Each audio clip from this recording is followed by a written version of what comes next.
Hello, everyone. Deka here to bring you our 20th Money Idol Exchanger bracket. It's the first time we've done this one in a while. It's been 6 months since the last time we ran Money Idol Exchanger, so we are happy to be back. Good little anniversary to run the 20th, or to come back for the first time in 6 months. So hopefully we will have an exciting bracket today. We've got quite a few entrants, 12, which is a pretty solid size for this game. So I'm excited to see how it turns out. Oh, notable Canito also in bracket today. He hasn't shown up for a while, so maybe he will be spicy enough to give Butts a run for his money. All right, tonight on the mic with me today, I have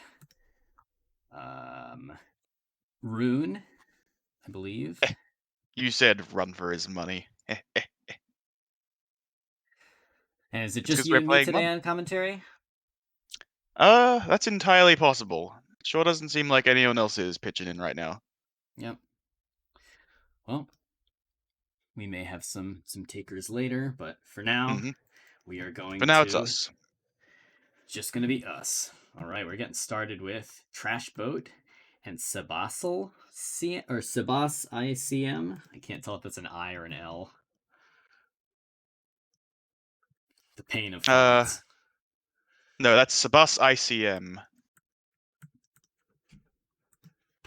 All right, they are already in a game. Never mind, that's not Trashboat. Unless Trashboat has moved to Mexico and renamed themselves KO14. I don't know. You heard about this? I haven't been on commentary for a Be, while. especially maybe. Considering Trashboat is also in the lobby.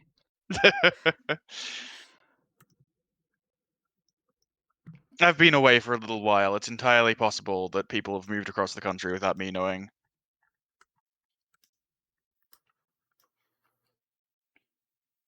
Right, so as soon as they hop in, we will follow. There's the bracket for now. Take a peek at all the cool people who came to play our game. Oh, it looks funny. Hold on. Wonder why it looks like that.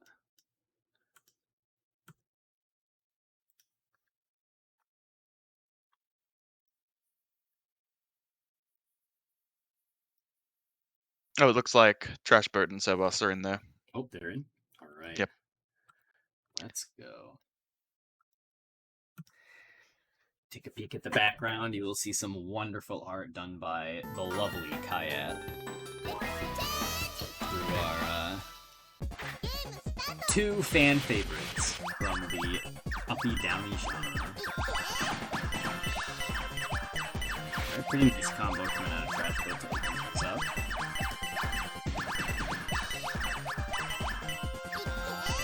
Oh, they're playing on the Japanese BIOS. Yep, we did a while ago. We submitted to have the version of the game changed to Japanese so that we could get significantly more of the voice lines. Ah, okay.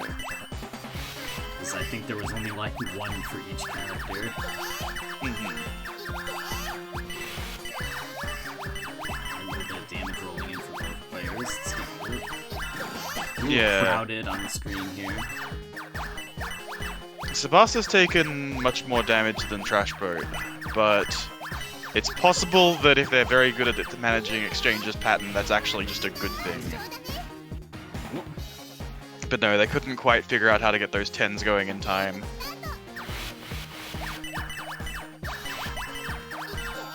Yeah, the hardest part of Exchanger's pattern is like the first 8 lines of garbage, because... Yeah, once you get it flowing. Yeah, her pattern's like a 4-line repeat, or I guess it's like it's an 8-line repeat. It's an 8-line repeat that's 4 lines mirrored over and over again. But the first 4 lines you receive are different. Yeah. Because the pattern repeats in a weird way. So that's the like hardest barrier to cut through. But once you get past that, you get into into eraser chaining. Yeah, the eraser juggling, making sure you just don't top out as the damage careens back and forth. All right, we're going back to Exchanger. They're going, yeah, straight back. Didn't think about it for even a second.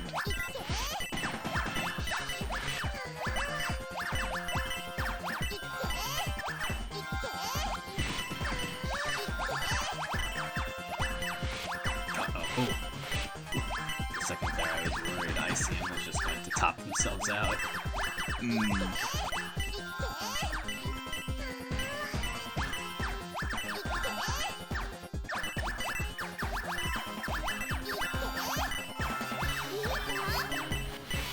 Fortunately, ICM just having a little bit of trouble chaining these links together fast enough to get them to count. Yeah. Like they've got some decent ideas, but they're having some order of operations issues. Yeah, they're trying to link a lot of unrelated coins together, by which I mean... Oh wait, no, that one actually is exactly what they should be doing, so that one was very clever. In fact, they almost got the win straight away doing that. But no, before this round, what they were doing was a lot of, like, oh, I'll clear these 5 coins over here and then these 5 coins over here. They weren't really letting gravity do the work. That time, though, they figured out the exact correct solve for that part of the neutral pattern. As we watch later in the bracket, we'll see some of the players demonstrate that the real MO of this game is kind of setting groups of chains up and then letting them go while you fix the rest of the board. Yeah, and if you want to see some good solves on the neutral pattern, if Canito still remembers, they used to be the very best at it. Oh, really? Yeah, Canito's the one that was doing those chains that just went on forever in solo play, right? Or am I thinking of someone else? It might have been Canito. Oh no! Trashboat putting that eraser in the rightmost column. I believe they were only holding 4 ones. They just had to slam those anywhere where there was space for 4 and get that eraser out of the way. Alright, well, neither player is allowed to pick Exchanger now, so we're gonna see someone else. Like this guy. Oh yeah, Yeehaw is in chat saying both Butz and Canito are notorious for doing that, and I feel like that sounds correct. Yeah. Because I do remember I played Butz in a bracket one time where we just cooperated. I knew I couldn't win, so we cooperated to see how high of a score I could survive to get Butz. And we broke like 5 million. Alright, so after a very rough-looking first game, SebasICM now on match point. No, not quite match point. They gotta win 2 more. Oh yeah, it's first to 3, you're right.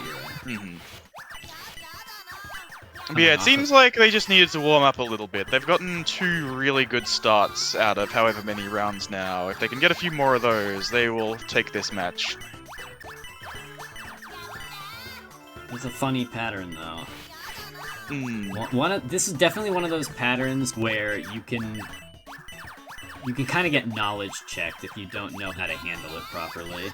Yeah, it's notorious for being easy, because once you get into the looping power-ups, it kind of takes care of itself. But reaching that point can be quite tricky. Oh, and we're light on time here. Yeah, I was about to say, as soon as... Oh man, that's a hell of a dig, Sebas, right? I feel like a fool if I'm ever going too deep for a power-up. That was, I believe, about 3 or 4. Yeah. Grasping for a brighter future, for sure. But yeah, Cocoa Tree Bouncer and Cherry Biter, those are the 2 that I probably am the worst at, because you're right, they are kind of just the knowledge check ones. Where, yeah, if you're good at this, you can just loop it forever, fairly easily.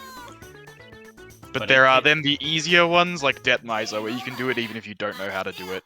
Yeah, And debt then there's the hard misers, you ones kind that- of just, as long as you can count a little bit, you just Yeah. you split the board down the middle and you solve one half of the board and then you solve the other half of the board and it kind of just goes together on its own. Yeah. Like, there's the super easy ones, and then there's the hard ones that I've actually practiced, but the ones that are only kind of easy, I haven't practiced those as much as I should. Anyway, this is technically not allowed, but whatever, they've gentlemened to Exchanger again.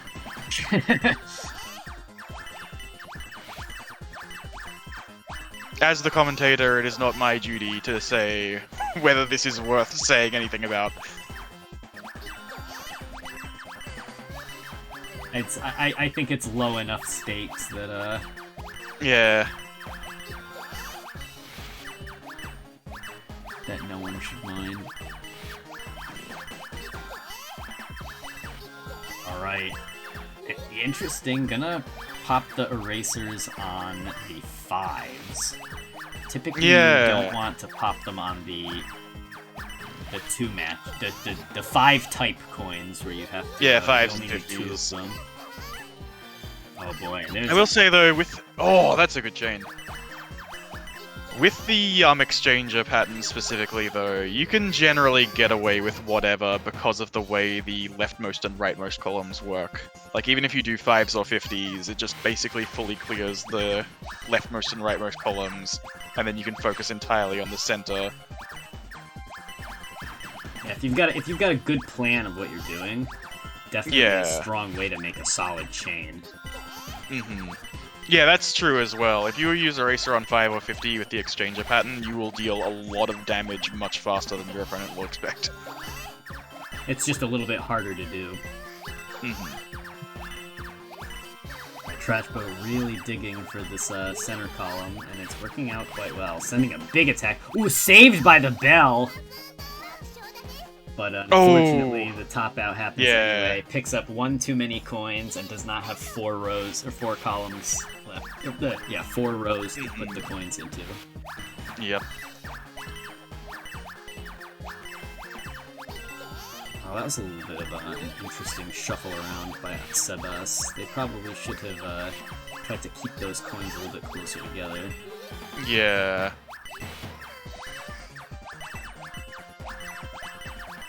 Another thing we will see a lot of as the bracket progresses is a tendency to center the chain in your board. Butz does a very good job of making sure that his chain continually relocates to the center to optimize how much material he has access to. Both of them are racing a 5-type coin here. Because they've both gone for the spicy aggressive play, they now both have difficult boards to manage. Ooh, I like that full line clear, alright? Yeah, that was clever. They even had a couple more links ready to go if they were just a little bit faster. But the chain as it resolved was already enough. Alright, and we're going to Debt Miser. Okay, great. Every Debt Miser round is a blessing. Yeah, this is... If you want to learn how to play Money Idol Exchanger, this is the character to give a spin. Alright, solid opener from Sebas. They have dealt damage to their opponent, which is a poor play when you're playing Debt Miser. Now they get the Debt Miser pattern. Oh yeah, and a little bit of column mismanagement here. Yeah, the ones in the center were basically ready to go. They needed to do that to buy a little bit more time. Yeah, the hardest part of this pattern is definitely the transition into Debt Miser's very easy pattern, because unfortunately, like, as easy as her pattern can be, it gives you like exactly the correct number of coins to have a good time, and so if you burn a couple too many trying to get there, you can have a very bad time. Yeah. That is generally true of all characters, where, like, the transition is often difficult because, yeah, they've all been designed in a very specific way, whereas the neutral pattern is just kind of complete chaos. Going from one to the other is pretty tricky.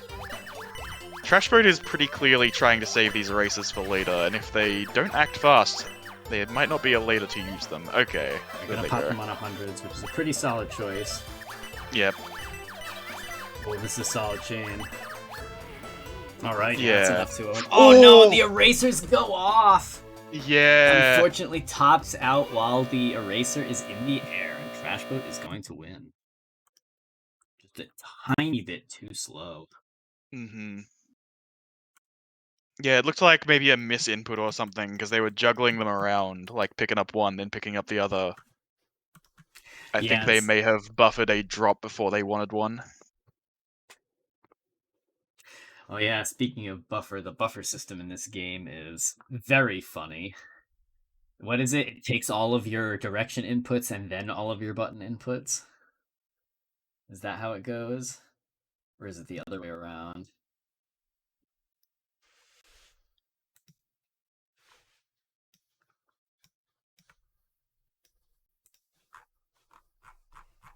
Alright, let's see who is up next. Ooh, it's going to be Notester and KO14.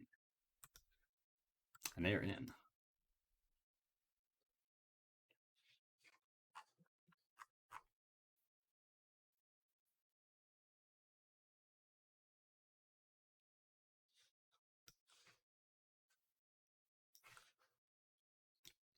As soon as Fightcade shows me the money, no pun intended. Oh wow, we are off to a very crowded start here. Note struggling for their life, but they do have the power-up.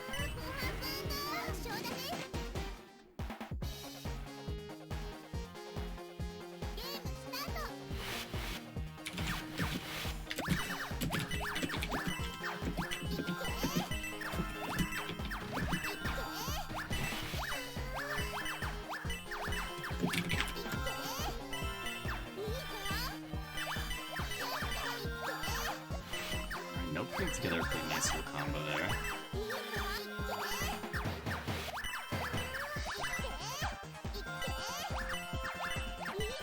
At the level most of us pedestrians play at, there's quite a few ways to go for damage in this game. There's the obvious one, which is just make the longest chain you possibly can, but you can. There's also some like mini optimizations you can do to still get solid damage out of short chains. Namely, the second, if after the first chain link 0, doesn't give you much of anything other than coin count. And then after that, for every, I think, 6 coins you clear, you send a line to your opponent. However, if you clear 5 coins in a single match, you get a bonus line that can occur once per link. So you don't get 2 for 10, it's just one for more than 5. So if you do something like a like clear 2 5s into a 10, you'll actually send 2 lines, even though it's a short chain. But if you send 5 10s and then 2 50s, you will only send 1 line. So keeping the order of your chains in mind is a good way to squeak out some extra damage in an otherwise even match. Alright, Notester doing a very good job of solving the first part of every worker's pattern. Okay, hello. Alright, I am back from my connection problems. Ah, that's what happened. Oh, you were just like halfway through a thought and then you paused. And you never started speaking again. I was like, oh no, what happened? Yeah. No, whatever I was talking about, I've already forgotten it.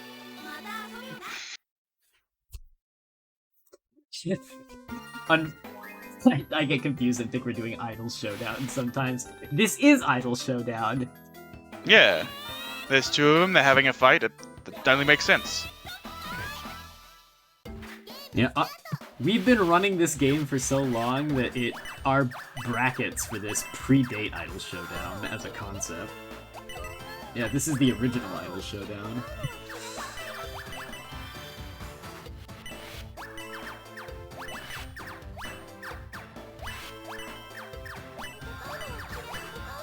Unfortunate placement from Note there, that 10 getting in the way of the 50 they wanted.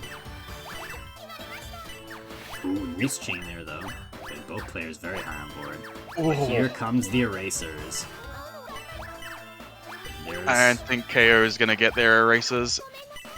Not unless they can pull off a miraculous chain this second. Oh yeah, theirs was quite a long way down. Mm-hmm. Yeah, I watched a little bit of Note play against... Note and Trashboat played a set to warm up for this bracket, and Note was actually looking pretty strong, so I'm very excited to see them, see what they do this today.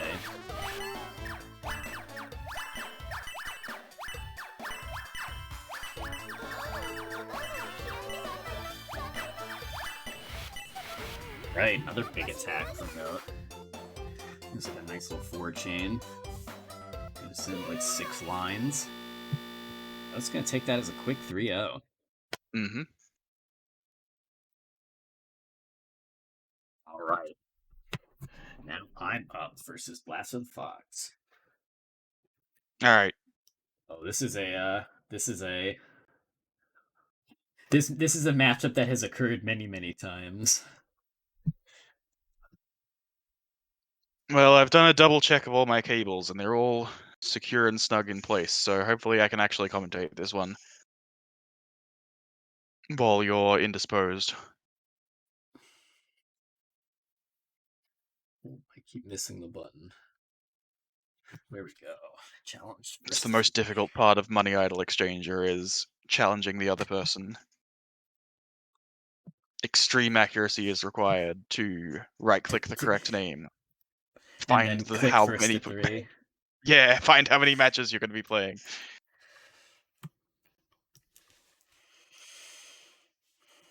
All right, we are in winners round 2. Gotta update that.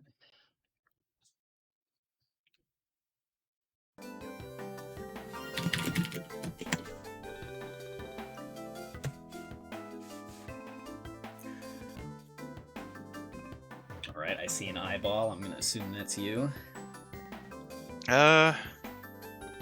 Yes, I'm in. Alright. Exchange. Glad we brought this game back just in time for, Oh, I pressed the wrong button. We brought this game back just in time to, get all hyped up for, Oh. That was a good save on the 50s by Blaster, recognizing their chain was already going to continue somewhere else, so they saved that for later.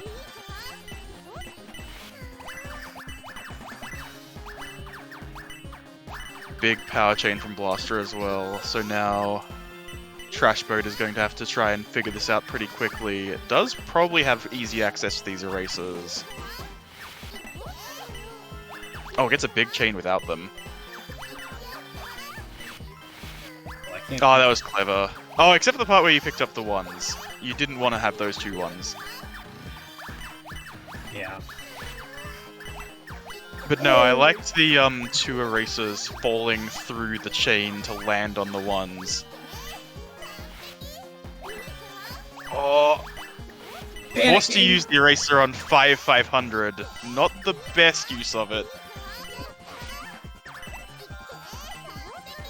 Oh my god. Oh, stayed alive for so long, but it wasn't enough. Yeah. You may have just barely had enough time to move that 1 out of the way in column 1, and then just put the erasers on top of whatever was in column 1.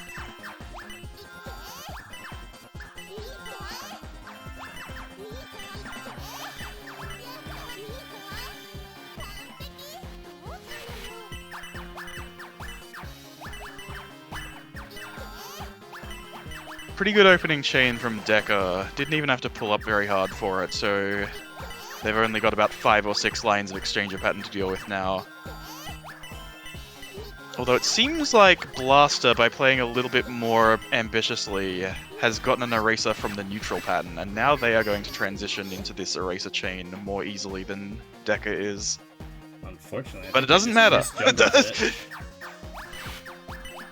You can have the erasers right there in the palms of your hand. If the coins touch the bottom, it doesn't matter. Ran into the buffer there.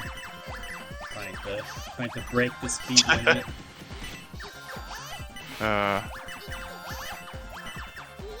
I'll never understand how people can play a whole bunch of magical drop and then start flubbing the controls in this. Aside from just, I guess they must just be used to the...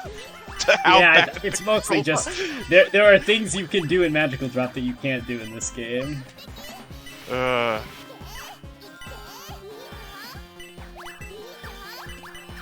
eraser on 1-5. That is usually good. One of the problems with using erasers on 5 is that it means if you ever clear your 1s, you don't have a 5 to match them with, but if you clear them both, then it doesn't matter.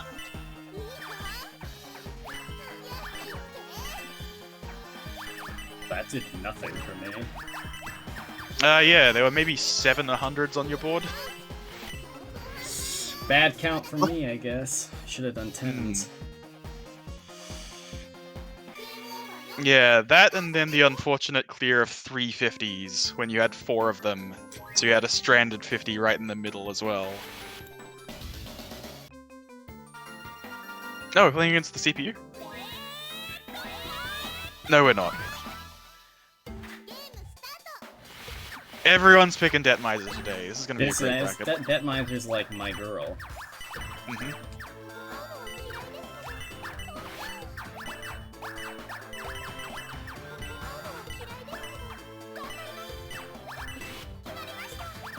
Deka just calmly setting up a giant chain.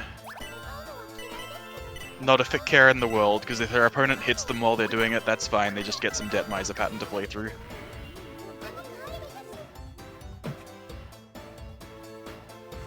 Oh! Blaster can't quite... yeah. It's a shame that the very beginning of her pattern is the only difficult part. It means we don't... like... we have to first pass that check before we're allowed to see the giant Detmiser chains that I want to see.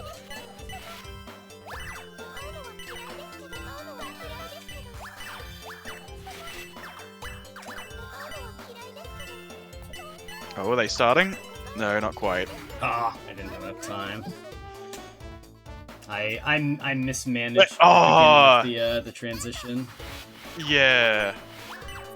Your very last move, picking up that 10 from column 2, I think you had enough time to move the 1s over from column 1 without doing that. It may have just left you stranded in a later part of the chain, though.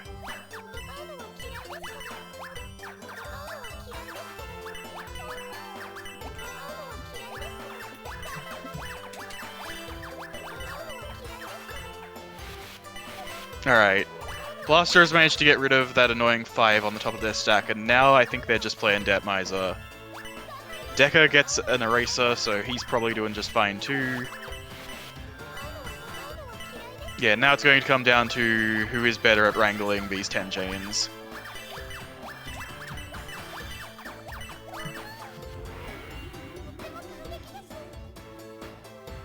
Alright, 9. Alright, not too shabby. yeah. No, I was watching your side. You got that first one pretty good. I guess Blaster couldn't quite figure out the response. Yeah, I think I was like in the death zone, and I got enough of a chain to offset. Yeah, no, you found a very good chain.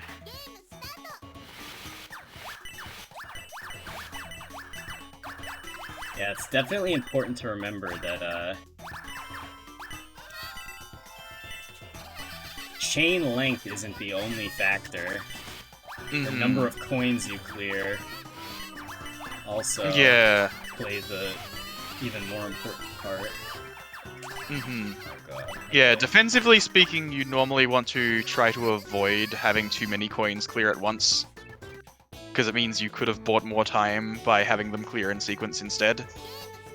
But aggressively, it doesn't really matter, and in fact, aggressively, it's generally better to just clear as many coins as you can simultaneously. Yeah, because your damage doesn't send until your chain ends, so... Yeah.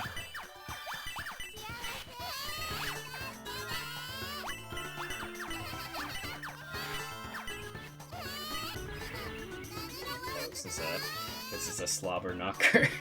Mm-hmm. A lot of die last gaming going on in this Cherry Fighter. Oh, it was fine. You were exactly alive if you let that damage come in. You needed one more line to die.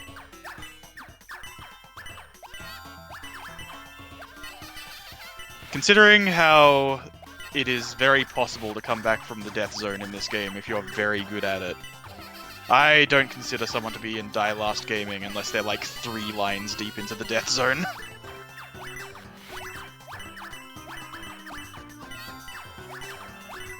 I'm so glad we're playing the Japanese virus so we can get more of this voice specifically. Yeah, this is music to my ears right here. I love this voice. Little bit of toxic gaming. Angry cherry biter writing idiot in her notebook. Alright, now the opposite end of the tier spectrum. Oh yeah. No, this is about as difficult as it gets.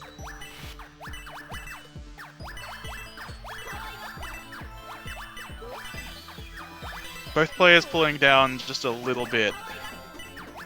This is a character where it is maybe not advisable unless you're extremely good, because the moment the damage comes in, it's going to be very difficult to get rid of the damage. Yeah, the damage is a one-way ticket on this pattern. I'm very careful not to self-pile, and I'm running out of material. Yeah, no, good move on the 500s. That definitely could have self-piled you if you weren't very careful with it. Yeah, gotta be very careful. No, blasterthefox. Yeah, pulling down just a little bit less and then getting a slightly larger chain. It's enough to make them win by 1 or 2 garbage lines.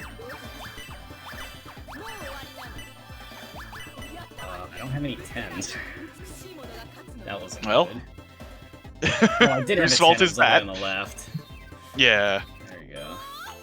I think you could have dug on column 7 to get the 1 you were looking for as well, because it definitely looked like you had 49 and you just needed a 1. Let's go, Macker.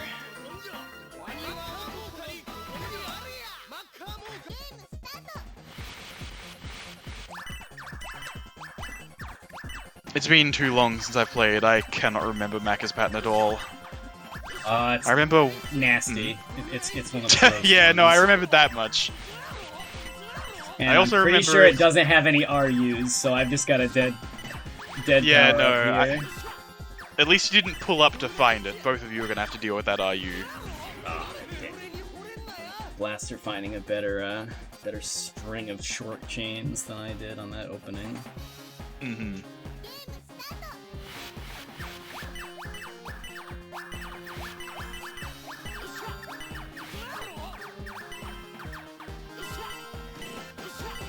Alright. Ah, okay, I was about to say, nobody tell blasterthefox, but I think you found an eraser that they didn't. But no, they just barely pull up for it before the damage comes in. Oh, I missed! Damn. Missed the column. Oh, yeah, so you did. Good games. I will say, getting that eraser on the 5s while Blaster was still comfortable enough to use it on whatever they wanted, that would not have been a Wouldn't great have been situation for you optimal, either but it would have way. at least given me a minute to think.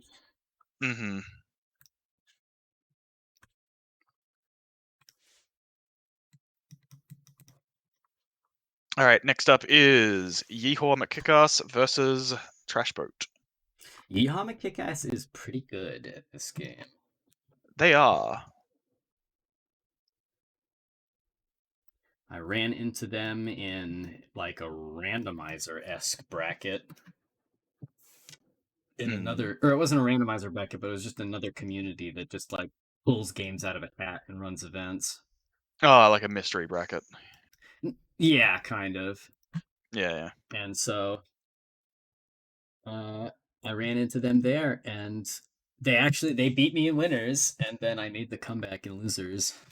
And that was the funny bracket where I played against Butts and got him to like 5 million points. All right, they're in. Oh, they are? Then I should be in too.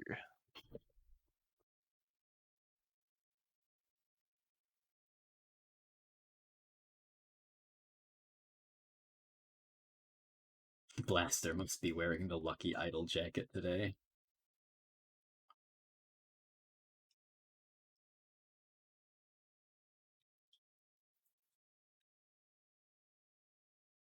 Okay, they're already off.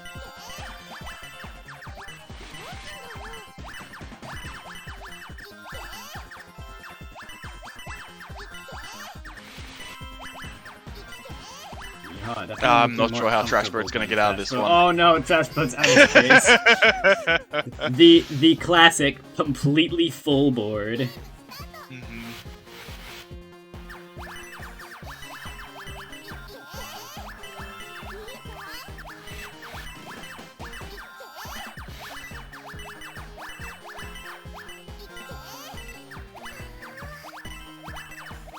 Yeehaw's been shuffling coins around for a while now. I'm not sure. Okay, here's their chain. Unfortunately, there was I think one they too many missed the column hundreds on in the that 500. fifth column, so the yeah. 500 got stuck. Oh! Trashboat Close. got to mash a little bit harder. They almost managed to get out from that.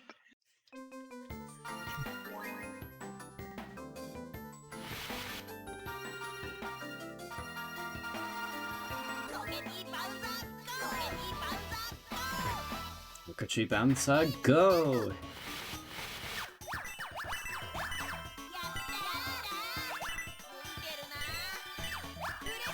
I think Yeehaw has seen this part of the neutral pattern before. I wouldn't be surprised. Oh yeah, very nice. Opening. Yeah. 2 very good chains before they've even had to deal with any garbage. They basically win before they get hit.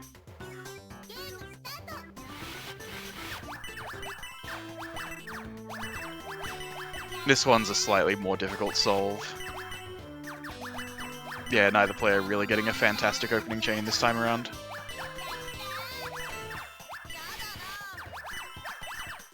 Yeehaw doing a very good job counting the ones on his board.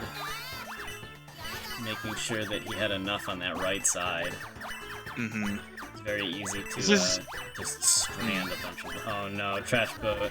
Yeah. Order some order of operations / picking up and putting down in difficult... a Tower of Hanoi moment. Mm-hmm.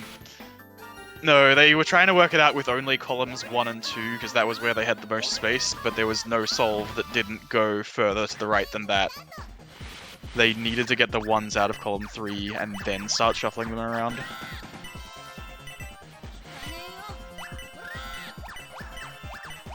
Oh, 500 getting in the way of Trashboat's chain. Yep. Alright. So a lot of damage rolling in. Yeehaw just making quick work of the neutral pattern. Mm-hmm.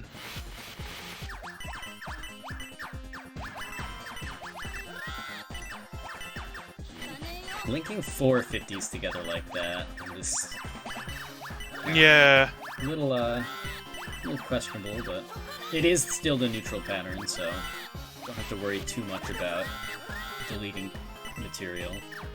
Mm-hmm. Trashboat taking the U super early actually means that these 5s and 100s are going to be slightly more annoying to get through. By the U, I mean, like, see that eraser buried in the pattern that has, like, the U of 1s around? Yeah, just for the sake of the audience. Wow, okay, Trashboat made a very strange play throwing those 1s on top of that 100, but Trashboat Yeehaw topped out, so it worked out for him. I thought Trashboat was gonna just like dig for that ER for sure.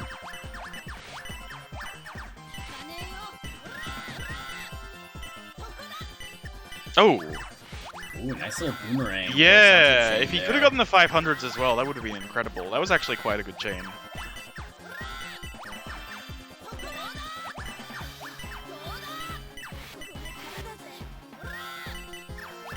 Oh, Trashboat, you need to move that eraser, Trashboat. I was looking at their side rather than Yeehaw's. I imagine Yeehaw was taking massive damage and may have also been in peril. If Trashboat could have just died last there... Or hey, I wasn't looking, maybe Yeehaw was doing just fine, but I definitely would have moved that eraser out of the way and just hoped that we were both about to die. Yeah, the big difference in score was only in the first round, so... Yeah, that's one of the ways I was judging. I think they were both in peril. I don't even remember what I was doing, he says. Many such cases. Alright, it's going to be Deka losers for a second now. I'm going to play KO14. Wait, is there a KO13 and a KO14, or am I going insane? Oh no, it's just KO14.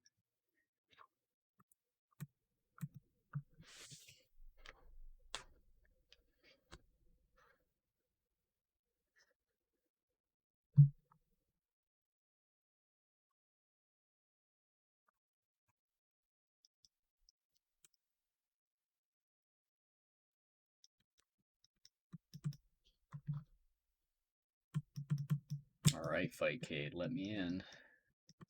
You know you want to. Alright, we're in. Fightcade doesn't have to let you play video games. What if it just doesn't feel like it today?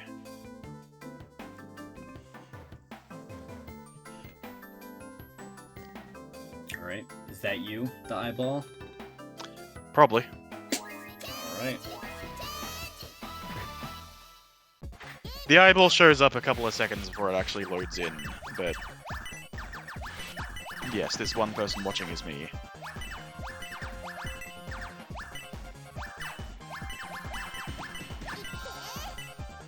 This is an extremely awkward one, isn't it? Yeah. Nope. Just gonna have to do that. I can still hear you, but I'm getting bees. Oh, you're getting some of the Yeah, getting some Fightcade bees. Fightcade bees. Oh, I am too. Uh-oh, I hope it didn't crash. I mean, on my side, as far as I can tell, it's crashed. I'm gonna have to get back in. Yeah, I think it crashed for me as well. Ah, okay.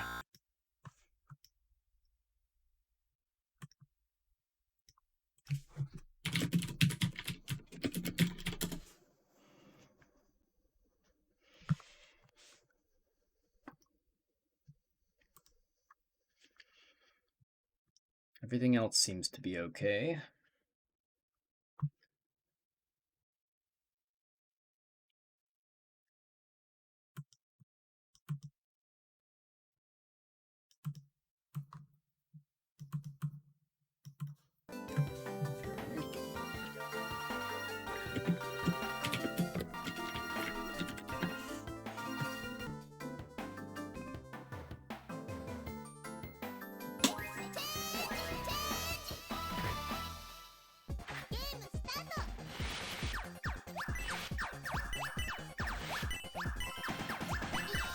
Alright. It's not really how I envisioned that collapsing, unfortunately. Ah, yeah, the 10's hitting just a second too early. And that's why you don't change horizontal, folks. Mm-hmm.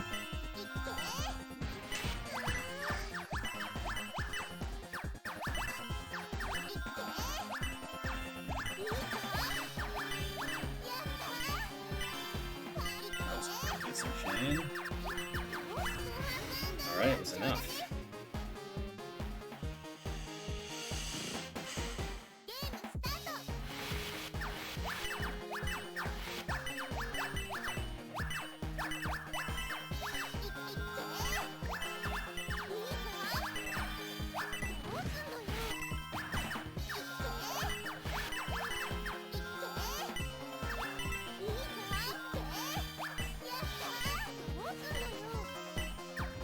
away from me, but Oh. it's good enough. Sometimes things kind of just occur out of order. Yeah.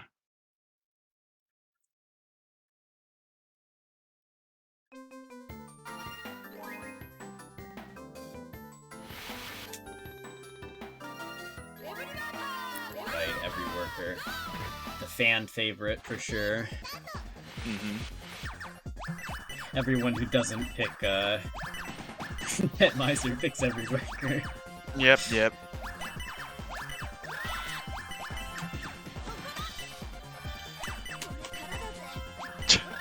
Thinking about that one for a second before you pull it off. Yeah, and I still messed it up, but... That's why you've got to just go for the chain the very second you see it. Thinking will only get you in more trouble. Thinking will only lead to sorrow. Yeah. Uh-oh. I tried mash moving, and about 5 seconds after, like, just gassing over the piece, realized that that does not work in this game.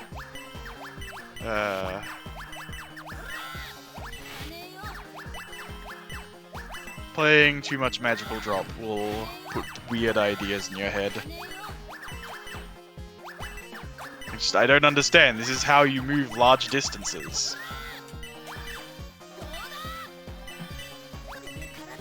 That's a good one. Yeah.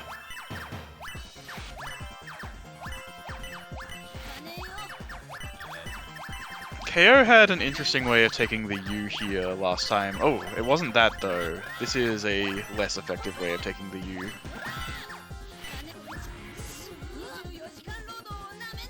It's probably going to be better than whatever I came up with if they had survived, but... No, it was one where they made the lowest part of the ones the center column, column 4, so it didn't fall into any of the 5s.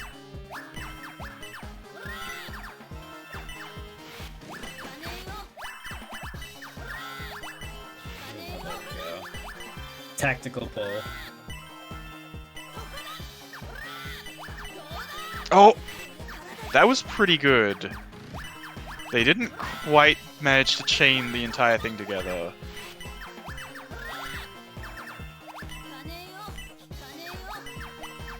Right now I've entered the hell zone. Your opponent is also there. Yeah, the after you hit that the funny you very quickly entered the checkerboard zone. Yeah. Every puzzle game player knows checkerboard zone is not where you want to be. No, not unless you're playing some kind of weird diagonal game. Yeah, maybe if you're playing columns. But no, that's why the way you take the U in every worker's pattern is so important, because if you understand it and if you have like a 2 or 3 link chain in mind already before you even do anything, it'll buy you as much time as possible to then do a lot of shuffling on the checkerboard. What did I do? That didn't resolve anyway. How I thought it would. Yeah, just throwing a 5 in there, hoping that somehow this'll do it.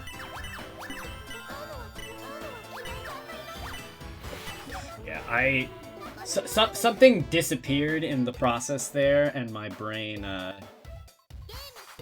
shut off.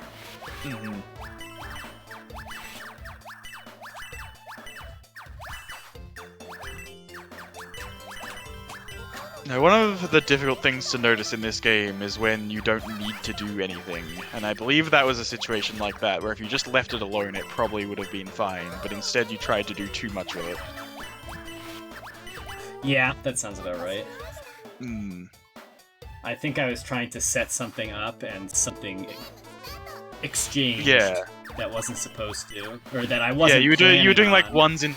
Yeah, you were doing ones into 5s. You were holding a 5, like, okay, this is the 5 that's gonna chain, but there was already a 5 there. So it's like, no, you don't need to do anything. That 5 is much better spent elsewhere.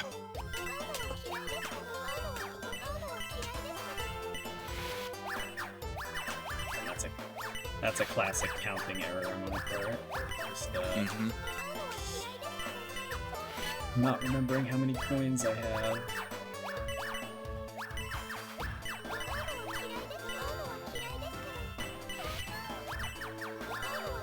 As are you? Really, good years.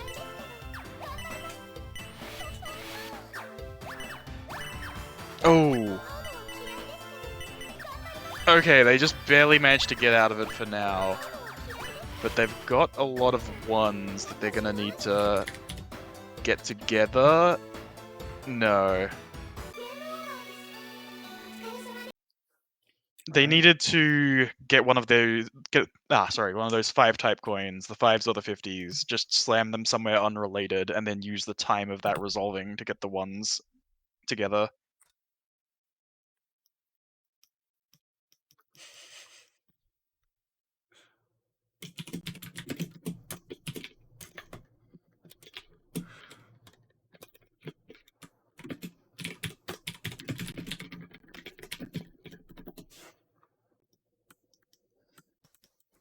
Oh, we've got a Butz match on stream. Ooh. Ooh, Butz versus Blaster. So we are back to, what's that, winner's semis? That. The Beast emerges. The man with like 16 consecutive titles. Yep. Oh, did Butz not join the first few? Yeah. Yep, Butz was a very fun example of we're just, minding our own business, having fun, running tournaments, and then somebody who actually plays the game emerges from the woodwork and is like, oh, hi, I've been playing this game for 25 years with my sister in, like, the arcade down the street.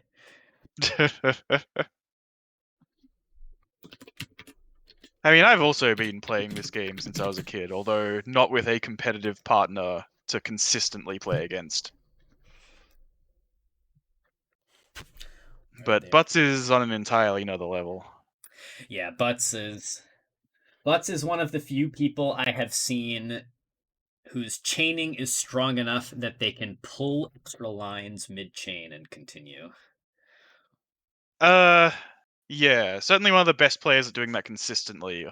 Although, honestly, I would say Canito's a little bit better at that just because they know the neutral pattern so well. Butz's strengths are in that and then also in other parts of the game. Yeah, but Butz has many strengths in this game. Yeah. Just you found someone incredibly strong if they're capable of quote unquote infinitely chaining.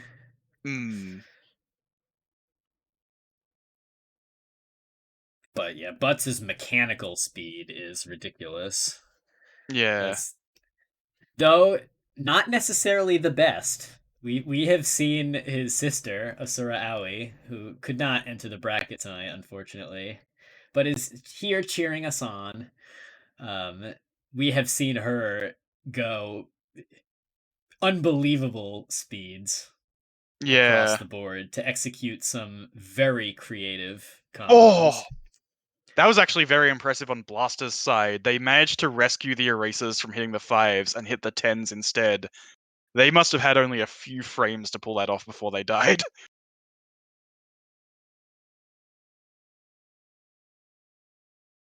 So yeah, both players are demonstrating that they are good enough to chain for quite a while on Exchanger. All right, and we've definitely entered the eraser zone. Mm-hmm.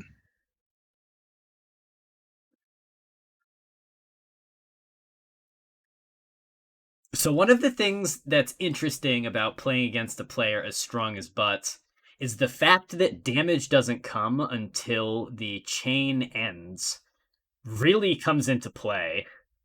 Yeah. Butz, one of our former entrants who hasn't attended a money exchanger event in a while was notorious for going for chains well past fatal damage. Mm-hmm. Honestly, quite a few of the best players are Notorious for that. yeah. Yeah, Butz is probably the only one who isn't. Butz is looking at your board just as much as he's looking at his own.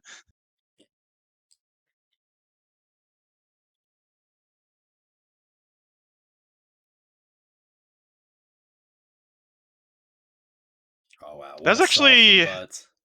yeah, that was actually a fairly rare kind of chain for Butz, where he actually did bother waiting for it all to resolve before adding another link. Normally, he is more happy to just power chain his way through it.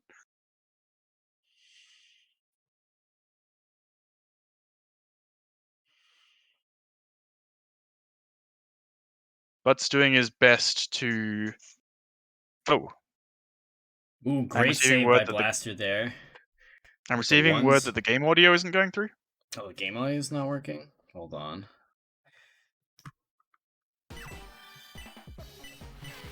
Alright, there we go. That should fix it. Sometimes, Fight Pay just does that to me. OBS will just stop picking up, Yeah. Fight Pay. Yeah, because it's a different window each time. Butz is doing his best to try and avoid using any erasers here.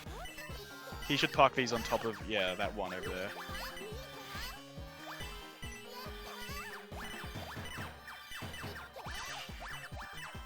This is So a little bit...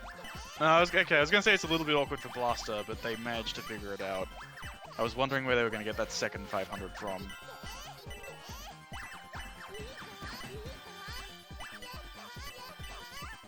Doing a very good job of, a very good job of staying alive here. Oh, unfortunately... Nah, yeah. Not quite enough. If they just moved a couple of those coins, they were only one line into death there. If they just shuffled it a little bit to survive the damage, I think they could have then just calmly dug the erasers out. Right. Okay. Alright, time to watch the number in the middle go up. Yeah, that's where your gaze should be focused. There's also going to be some fun coins doing their little magic tricks on the left and right, but those aren't nearly as important as the two numbers in the center. I will say, picking Butz to Debt Miser... Oh! Couldn't quite get the transition into the pattern. That's unfortunate. But no, picking Butz to Debt Miser is fun, because it means you get to play a lot of Debt Miser and everyone loves it. But as far as attempting to win a tournament goes, I would say it's not a fantastic idea, because I don't think I've ever seen him die on Debt Miser once. Yeah, it's an easy pattern in a very difficult game. Oh, 50s is an interesting play. Might work out for Blaster, though. Yeah. Even though Butz made quite a big mistake there, they still managed to figure it out and just barely... Oh! Yeah, okay, they're fine. Oh, I think Blaster might have just had an order of operations issue. I think those, Okay. Possibly. Gonna maybe dig out? Oh, no, not quite. Yeah, they had plenty of time to go for the eraser in column 1. They wanted to find more regular links first, but it was just a little bit too greedy.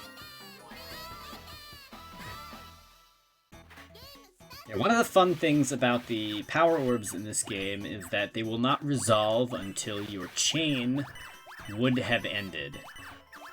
Yes. So you can pop 2 erasers and then chain all of the, or as many of the color that you would have erased away. And the eraser will just pick up where you left off when you don't have enough time. If you're feeling really daring, you can even pull down a little bit just as they're about to fire off. And then you will get to erase more coins and cause more chaos if you think you're pretty good at doing the neutral pattern afterwards.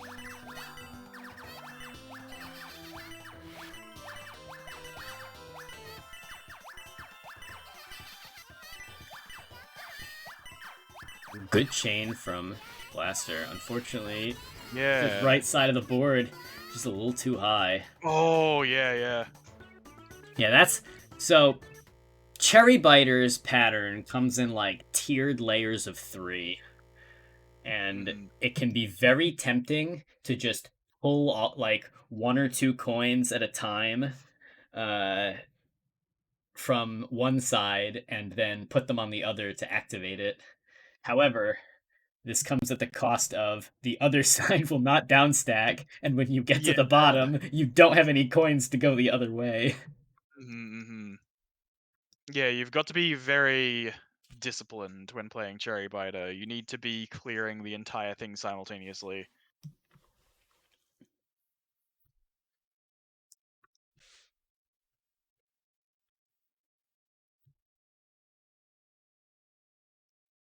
Yeah, Sarah Aoi in chat saying Cherry's game is easy, but if you make a mistake, it will cost a lot. And that's a pretty good, pretty solid assessment. No, it's a knowledge check. Yeah, you need to have practiced it.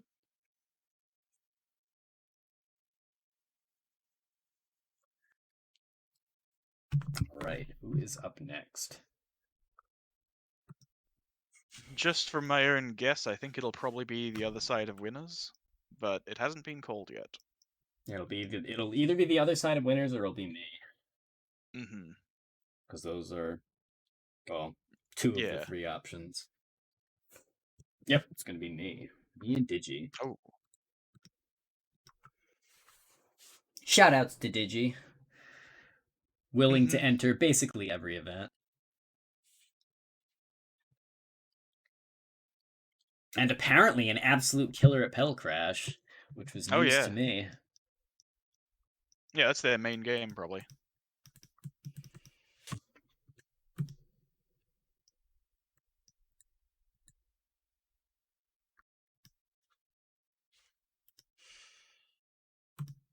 Alright, I am watching Fightcade like a hawk. The moment that game starts, I'm in there. I set the challenge and it was accepted, so as soon as yeah, this is what causes OBS to lose track of Fightcade, is when it takes like a really long time for the game to launch. Right, yeah. Because it'll like open the window and then close it, and then it'll open it again, and that causes it to break.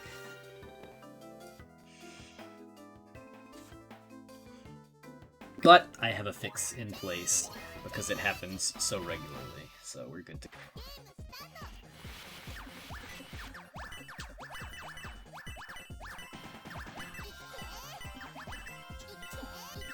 Oh, that didn't go how I anticipated. Oh, I can't count.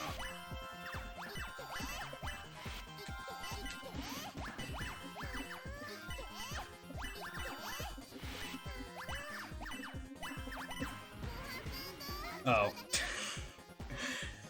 That was not my finest work. Yeah. The magical drop brain turned on for a second there. And it led me astray, for sure. Yeah, this game is rough compared to Magical Drop sometimes, especially in how high you have to count. You have to go all the way to 5 quite frequently. And if there's one thing the puzzle game players hate, it's counting to 5. In fact, this is one of the very few games that makes you do it. Yeah. Magical Drop, you just have to, like... You don't even have to count to 3. You just have to know that there's more than 3.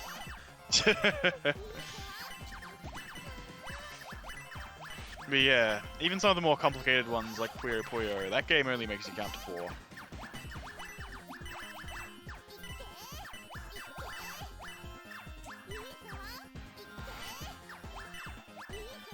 DG's got a slightly awkward transition into the damage pattern here, but they managed to figure out the left side of it. Unfortunately, the eraser was on the right side. That's the side they probably would have preferred to figure out first.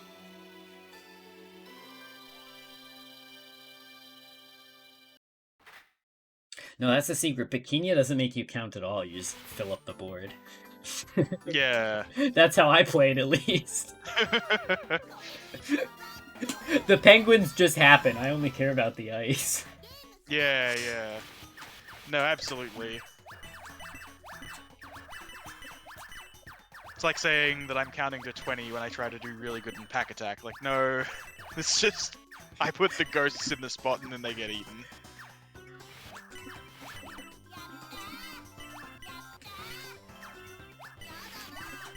You having trouble finding a good landing zone for these ones? Yeah, I was trying to look for like a funny extension or something, and it just wasn't happening. Yeah, the funny thing is you had so many 5s and 50s, basically any chain from there was going to have to be heavily improvisational. I don't think there was a good way to set up anything.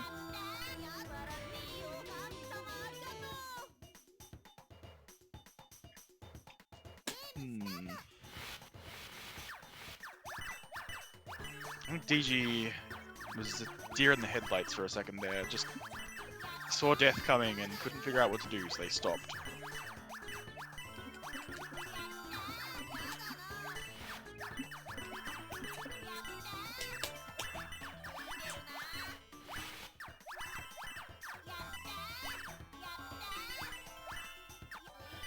Oh, no. Couldn't quite figure out how to change those 500s back into the 1s. Here, I'm in a bad spot here. I think your opponent's in a slightly worse one. Oh, I had to no, put I that was 5 wrong. too far away. I stayed alive, but it was not quite enough.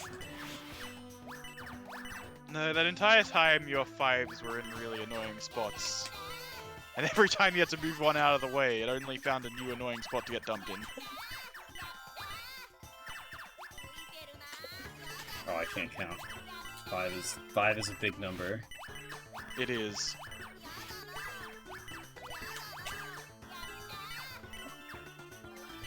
Alright, both players trying to figure out a way to get down to this rank up.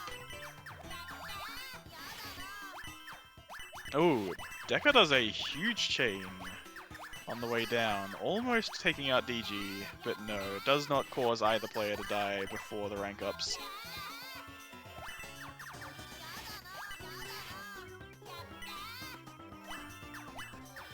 Alright, DG pulls the trigger first. Oh my goodness, that must have been frame perfect on not dying there. Yeah, the damage came in very suddenly. Yeah. I think you were pulling down while you were taking damage. I was well, pulling right? down while I was taking damage. I was a little bit aggressive. Alright, back to Exchanger. Yeah, I wanted to be a little greedy with that one, so I went for it. The thing is, I think you started pulling down before you got in position over the 1s. That was extremely greedy.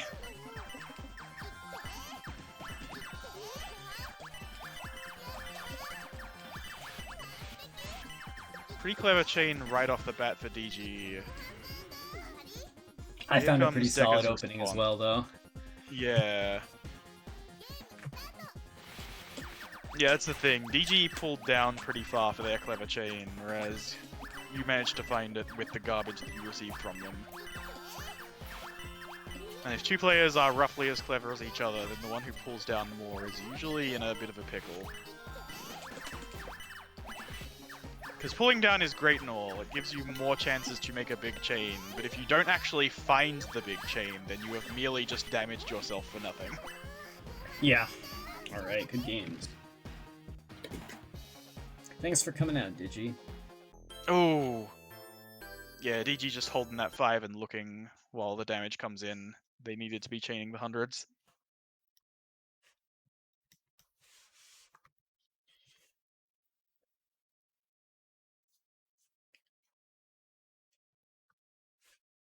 Oh, that was not winners semis. That should have been said Deka losers. Oops.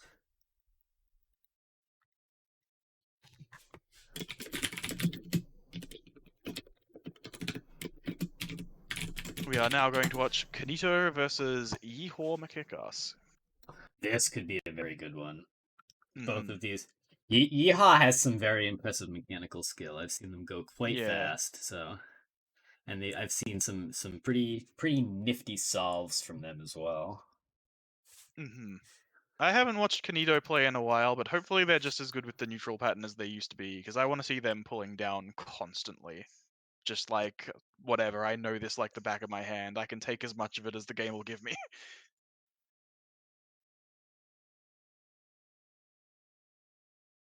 It's a very They're in. it's a very interesting skill in the competitive environment Yeah. because it's very impressive and you will never die if you chain indefinitely, but you also can't really kill your opponent until you let damage roll go over to Yeah, them. yeah. Though because of the way the defense system works, if your chain's long enough, you'll never really take damage. Mhm. Oh, Yeah, we're seeing the lines pull up. Yeah, yes, and pulling down during the chain. That's what I was hoping to see. Yeah, so 8 lines on deck for Yeehaw, unable to offset any of them. But yeah, back when I played a lot of this game, I considered that to be my specialty as well, of just like, whatever opening board I get, I'm aiming for a 12 chain. And if you can do that, it means that your opponent takes a lot of damage and you earn some defense lines, so you take barely any. Yeah, for those of you who don't know, the damage count in this game is 8 lines, but your chains can be far longer than what will send 8 lines. And so in this scenario, you get an invisible buff that isn't shown anywhere, but it is pre-offset. It's like armor. Yeah. And it lasts until you take a line of natural push. Mm-hmm. At which time, some very, very funny things can happen. There is a bug. Okay, go ahead. I was just gonna say, the way defense lines work in this game is strange and arcane to basically everyone who plays it. Yeah. So you typically can't die while you're mid-chain in this game. However, if you do throw a piece that is completely off your board mid-chain, it will just say, sorry, you went too high, and kick you up the cabinet. And that is called a self-pile. Oh! Canito didn't pull that third 50 out of the way, failed to rescue it. But doesn't matter. Even the half chain, or sorry, half of what they intended to chain was enough to deal that much damage. Yeah, Yeehaw had a pretty full board. Ooh, this is a good opener for Canito, or for Yeehaw. Yeah. Yeah, starting off with an 11. Very, very good start. Funnily enough, starting off with an 11 on Debt Miser is like, okay, you earned some defensive lines by doing that, but I don't know, didn't you want to take some Debt Miser pattern? It's really easy. Yeah. Especially if it leads to you having to take very lines clever and not play by Debt Miser. Canito. They've got their rank ups. Oh, they took some neutral pattern while they're playing, because they know the power up will probably save them. Right, Yeehaw dipping into the first set of ERs. That was really good play, digging that 5 out on the right side. They only had 3 5s. Unfortunately, the RUs were 1 layer too deep for Yeehaw to grab them in time. Alright, now the opposite end of the spectrum. Butz has come out and said that he believes LD Labor is the hardest pattern in the game, which is something nobody else agreed with him on. Yeah, but at the same time, he's also uncontested, like, the best player, so he's gotta be onto something. Yeah. But no, the fact that he thinks that and no one else agrees with it, if you're playing against Butz in bracket, I strongly suggest taking him to LD Labor, because he openly advertises it as, this is the one that I think is hardest. Well, okay. Sounds like we're going there, then. Yeah, just a very, very funny case of it's just an interesting case where the top player is the only person who thinks. Well, the thing is, the difficult part about Might Dealer's pattern is the fact that you don't get any power-ups in it. But if you actually know the way to solve it, and also you have the fastest hands in the West, then you can do it. It's theoretically possible that even with the power-ups, maybe LD Labor is a little bit more difficult. LD Labor does have a very uncomfortable checkerboarded part of the pattern that can be very hard to work through. And Canito is currently in a very weird spot. Oh, but the defensive lines. Yeah. No, that's the weirdest part about defensive lanes. The fact that you're not even fully sure whether they're about to kick in or not until all of a sudden they do. Right, so...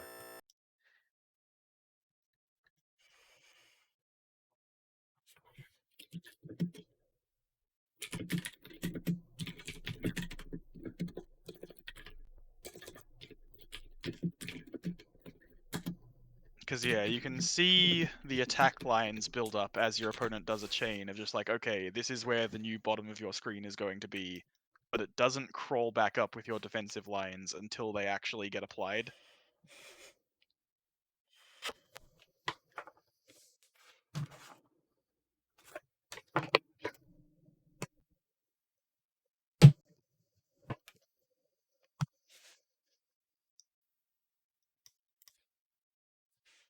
Alright, who's up next? Oh, I know who's up next. Oh, the commercial break. It's time for our favorite part of the day. Yeah. So, where did I put this, where did I put this thing? There we go. Alright. Next week, hey, speaking of DigiDigi and Pedal Crash, next week we have a Pedal Crash bracket. This is it's like one of those sliding ice puzzles where you shoot a block in a direction and it just goes until it hits something. Yeah. It's a very, very fun game, a chain-based game. You get to, the matches propel the pieces in every direction once they match, and you can build some really cool chains. And we have a Pedal Crash 2 coming out soon as well. Do we have a date confirmed for that yet?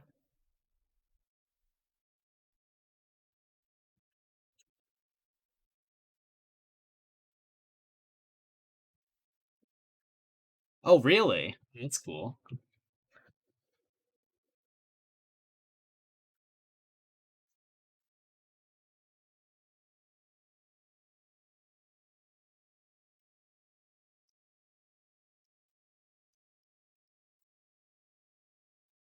Milestones? Stretch goals, yeah.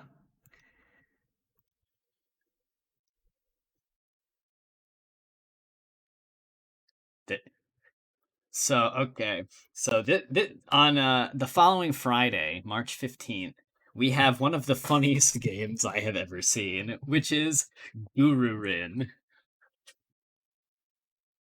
The Guru Rin lobby has struck again, and they have convinced us. Yep. So, Guru Rin is a puzzle game where you cannot rotate your pieces. You rotate your board. So we jokingly call it the washing machine style puzzle game. It's very, very interesting. It's definitely worth a try, even if falling block stacking puzzle games aren't necessarily your thing. It's worth the experience to try it at least a couple of times. Then on March 20th, we have Weltris, or as I like to call it, Violence Tetris. If you like versus puzzle games because you like to attack your opponent, Weltris is the game for you. You don't need to be good at Tetris to play Weltris, because you can win just by out-footsiesing your opponent. You can literally block their pieces.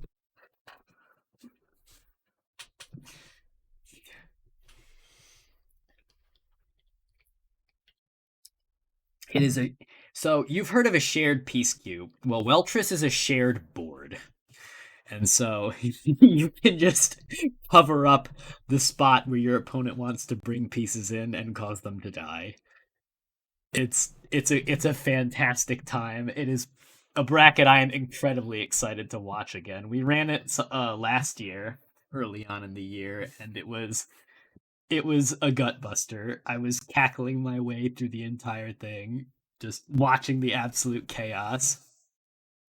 And then to round out March, we have Yoshi's Cookie, a personal favorite of Kayat plays it, right? The guy who draws all of our wonderful backgrounds.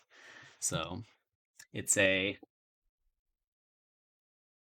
personal favorite of many people in this server. It's very unique. You solve a board by like shuffling the rows and columns and then allowing them to collapse once you make a complete row. And your goal, it's a race more than it is like sending damage. Your goal's to make more, or like 20 clears or so faster than your opponent.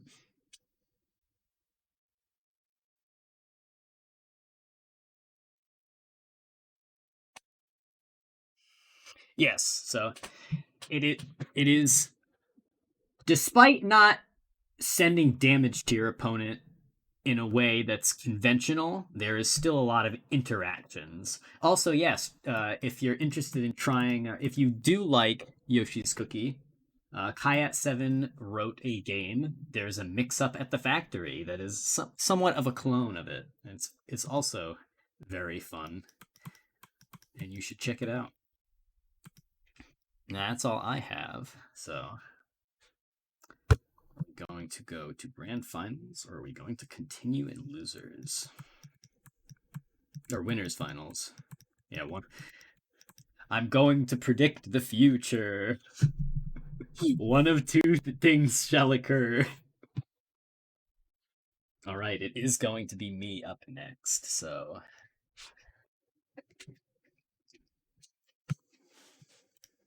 Oh, I keep forgetting to update the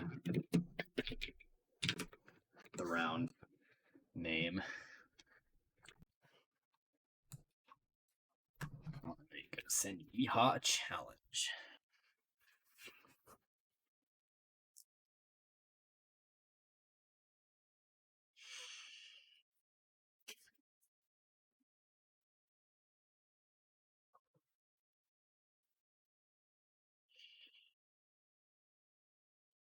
All right, challenge has been accepted.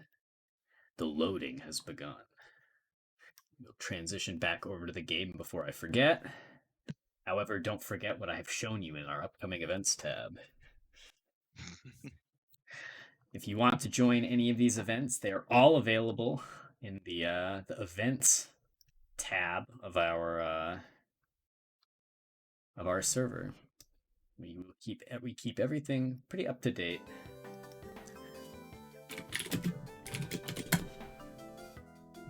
All right, we're in. Yeehaw also getting jump scared by the black screen that my Fightcade mails to people, along with the rest of my packets. Your Fightcade faxing people black screens to waste all their ink. Yeah, exactly. Oh, that'd be boring.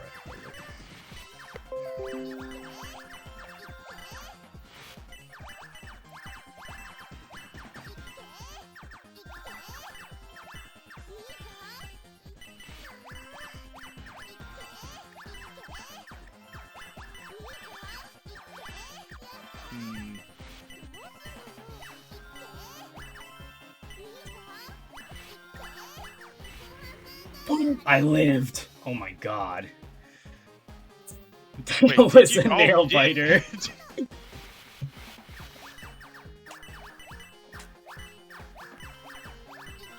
Yeah, actually, your chain there had a split second where it wasn't active, so your damage came in, but then the chain started up again immediately.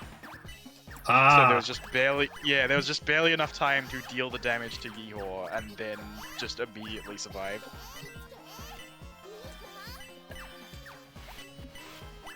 I don't think I'm gonna make it out this time.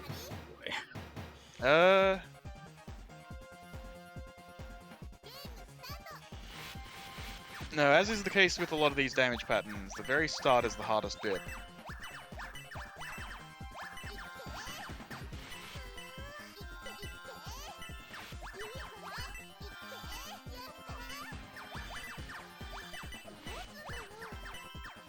This is a pretty good opener.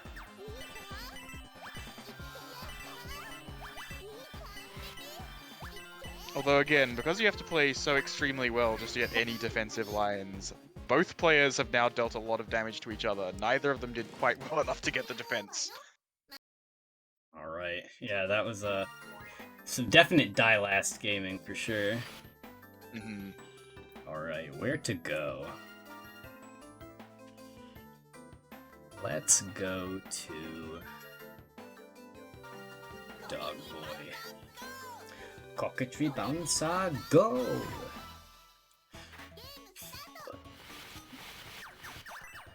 Not one of my usual picks, but worth a shot in a pinch, and I'm ready to make funny decisions. This part of the neutral pattern is so annoying because of those two 5s side by side on the right. It's really difficult to use them efficiently. Oh! I missed the column I needed. Ooh. I think the buffer got me there. Yeah, possibly. The buffer notorious in this game for it will remember all of the inputs you give it. However, it gives you all the directions first and then all of the buttons afterwards. Yeah. So you can lead to some very interesting unexpected outcomes.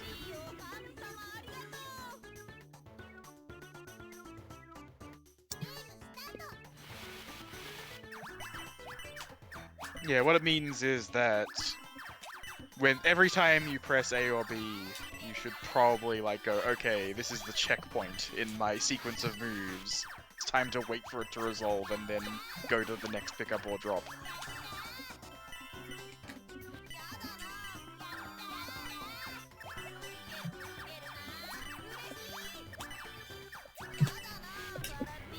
Oh, I almost made it. Oh, wow.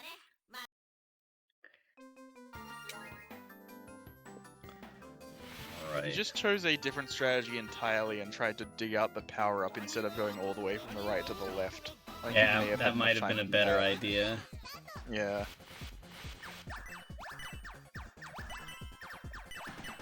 I love how Maka has such a long selection line that it just completely overflows into the loading screen. No, don't turn off the mic, I'm not done talking yet.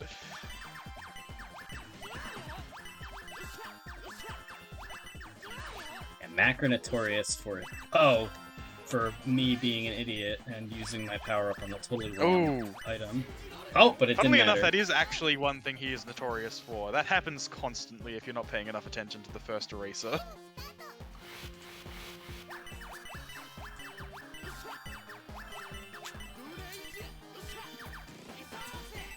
Because frequently, as you get to the first eraser in Maka's pattern, you will be so desperate that you'll just kind of set it off on whatever it happens to be on top of. Except the thing it's on top of is a 5. You can see it right there.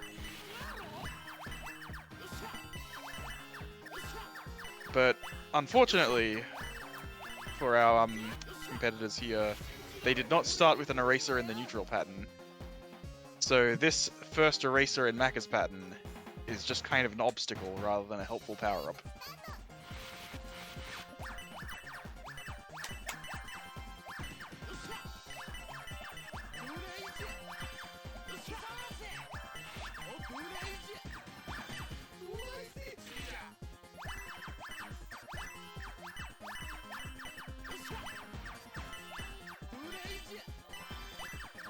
Oh, nice rescue on that 5. Oh, I didn't have enough time.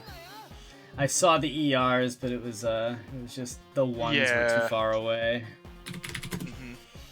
I needed to be moving for that much earlier. Yeah, you gotta look a couple of coins deep. All right. Are we going to probably Winners finals? I would assume. Oh wait, no, they had the whole thing with planned out. Yep, they're going winners finals. Yep.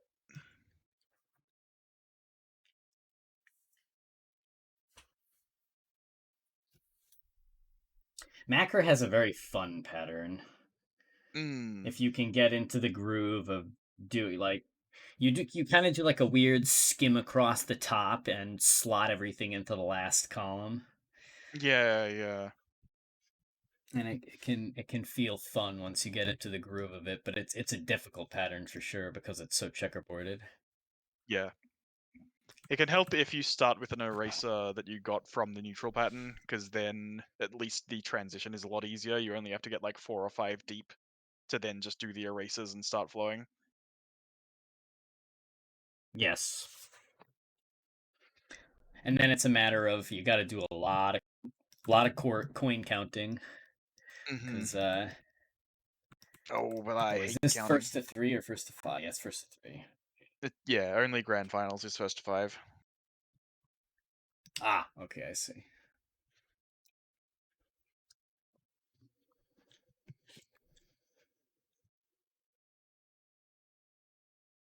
Yeah, Money Exchanger is a very funny game because good players tend to live for a lot longer than bad players. It's like the opposite of Puyo, where players who are new tend to struggle to kill their opponent.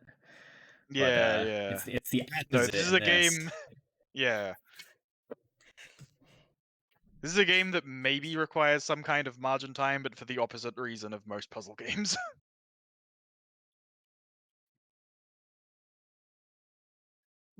Margin time, it just arbitrarily shortens the amount of time you have between chains. Yeah. The cruelest margin time.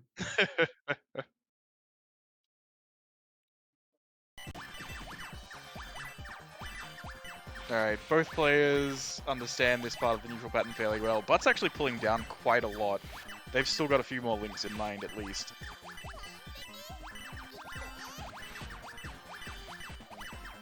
Oh wow, Butts. Oh, eraser on 5 and 50 for Butts. Getting left behind with all the... like a 26 chain. Oh wow, Butts is just gonna top out. Yeah. He was pretty desperate there. I'm not sure if he miscounted how many 10s he had, or if he just gave up.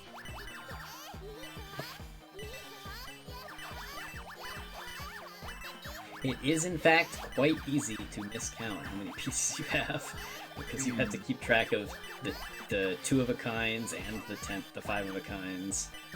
Yeah. And there's not the same number of each. And it's Butts has a lot of work here to get to this second eraser. They are focusing mainly on the right side, but there's just not enough time. So Canito actually pretty handily taking the first one there. Yeah, that was a pretty convincing first game. Yeah. I don't even know what Butts counterpicks to. It's a very rare circumstance that he ever needs to do it. Yeah, I can imagine. If he doesn't like LD labor, then every worker is probably one of his stronger counterpicks.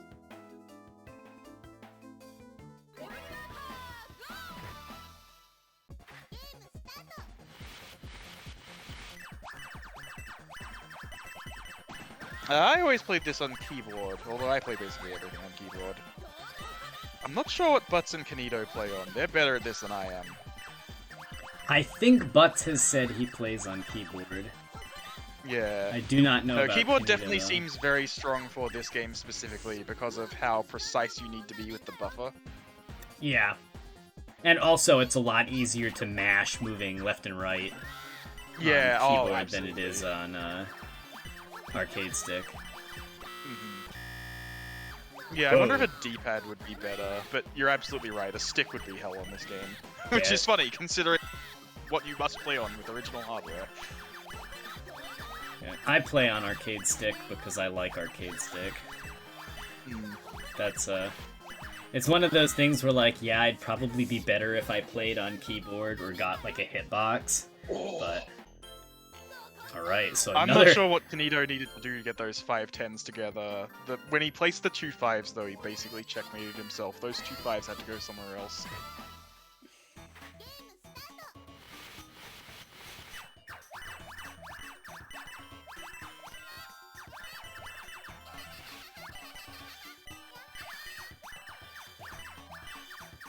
Alright, both players doing pretty similar chains to start with. But because But's got the 5s on... But's got a couple more links than Canito there, I think. Yeah, But's handled the 5s on the left at the very start of the chain before they became a problem. So by the time Canito was picking them up and trying to make an extra link out of them, But's had already handled it, like, at the very start of the chain. Ah.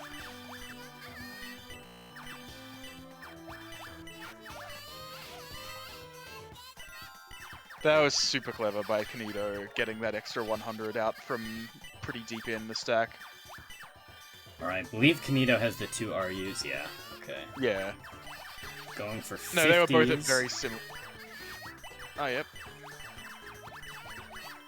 This is going to cause minor problems when they start building up 10s. Oh!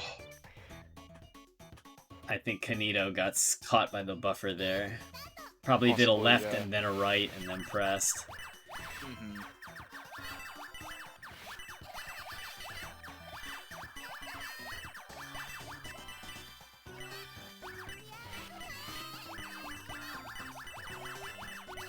Look how fast Butz is moving. Yeah, Just he's warmed up now. Absolutely sliding all over the place. Ooh! That power chain on Butz's side, I'm not sure if that was intentional. Okay, even if it wasn't, he's already corrected it by now. That looked like it might have cost him. Yeah, power chains are very spooky in this game because you really want every second of every chain that you can get. Not only that, but he placed a 500 near his 100s, but it just happened to be on top of another 500, so I was like, wait, was that supposed to be the next blink? Because now it isn't. Alright. But Canito's looking like definitely... he's in a... Yeah, Canito's in a super strong position here. Yeah, Butz also found a very nice groove there towards the end of that chain. Yeah, Canito, I think, maybe wasted those rank ups. He probably wants them now. I don't know what his next move is. Oh, he found one! Alright, gonna go for the 1s. That'll cause Yep, quite the makes sense. collapse. Oh, actually, that didn't do much at all. Oh, lucky for Canito, Butz was still chaining. Yeah, that could have been very dangerous. Yeah. Whoa. Oh no! He completely lost track of where that 10 was going. And I think he was holding the wrong green orb. No, he was holding the correct one if the 10s went off, but they didn't because they fell further than he expected. It was the highest column was not where expected. Yeah. No, it wasn't even, like, the mistake he made, I understand it, but it's hard to describe, because I'm like, oh yeah, he placed 2 5s on top of each other vertically, but then he expected them to, the resulting 10 to fall down 1 less than it did. Okay, yeah. Yeah, it's just like, yeah, if the 10 just stayed in that second position, it would have been fine, but it didn't, it fell down. Rare 5 match of 5s on Canito's side of the board. It's always funny to see that happen. I mean, it's a game about matching 5 coins together, right? Alright, Canito is going to wait for this, yeah, wait for the damage to roll in. Butz still has an eraser going from a little while ago in this chain, so they cannot help but deal a lot of damage here. And Canito is just fine taking all of it. Honestly, Canito could have waited even a little bit longer there. Only a couple of frames longer, but like he could have timed that just the tiniest bit better. Well, he timed it well enough, because he definitely caught Butz off guard. That right spire was just, blocked off by the RU on top. Yeah, at very high levels of play, you're supposed to manage the right side a little more closely than you manage the left, because coins just have a natural tendency to shuffle off to the right as you're chaining them. Yeah, when you make a match of coins, the game puts the coin in the lowest row, farthest to the right. Yeah, so that means if your you're just coins- chaining naturally, what will happen is the coins that you create will start checkerboarding themselves on the right, unless you are actively working to stop that from happening.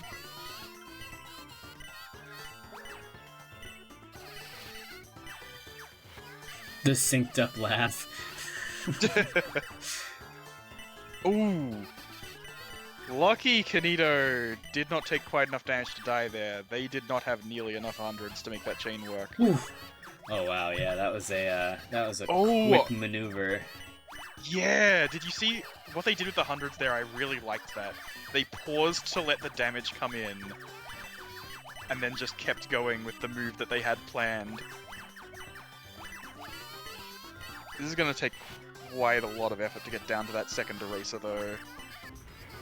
Yeah, just does not have I don't think the moves to make it happen. Oh! That 5 that they picked up in column 5 or 6, they could have brought that over to 3 and maybe it would have bought them some more time.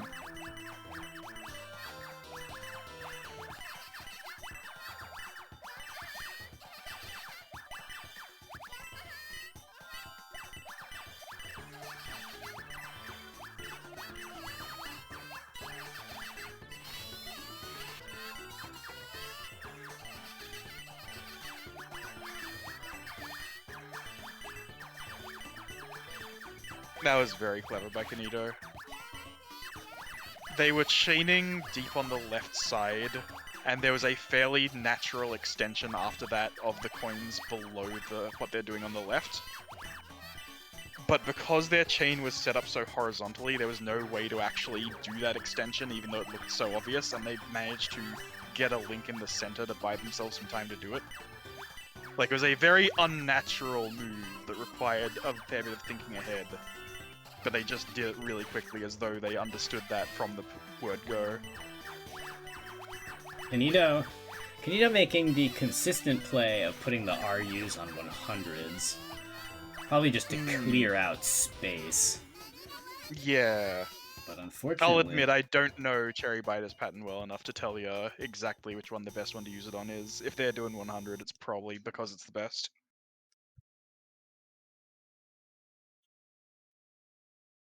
The five of a kinds are generally pretty good to use rank ups on. Ones, Yeah. tens, 100s, all very safe. You get a lot of Yeah.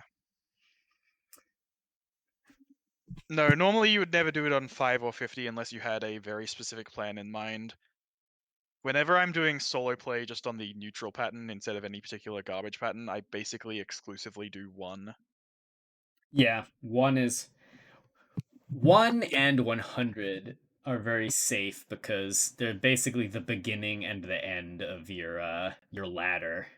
Like Yeah. ranking up 1s to 5s doesn't really like cause any cuts in your chain. Same with 100s to 500s. You just create empty space. But like if you whereas rank up 10s 10s, you end up with an abundance of 50s that might not necessarily add up to the correct number of hundreds, and then when you're matching 1s and 5s, you don't have any 10s to convert into. Yeah.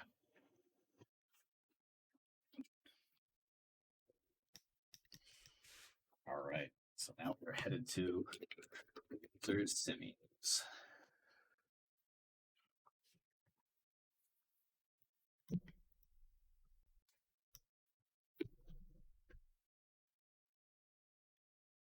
All right, we got Yeehaw versus Blaster next. Yep, and they're in. Okay.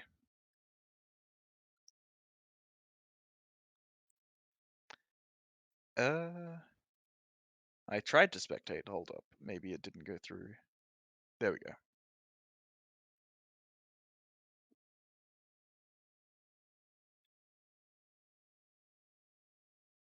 Okay, they just started.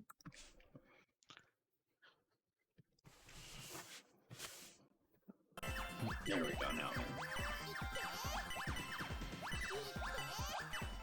Wow, I really like that play from Yeehaw, throwing the the 50s. throwing the 50 on top of the collapsing coins to leave Yeah. to leave it at the correct height.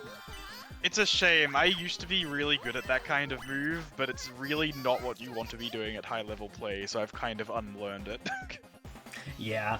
You want to keep your like that's a good play to like save your board in a pinch, but if you're in that scenario, unfortunately, it usually means that something has already gone wrong.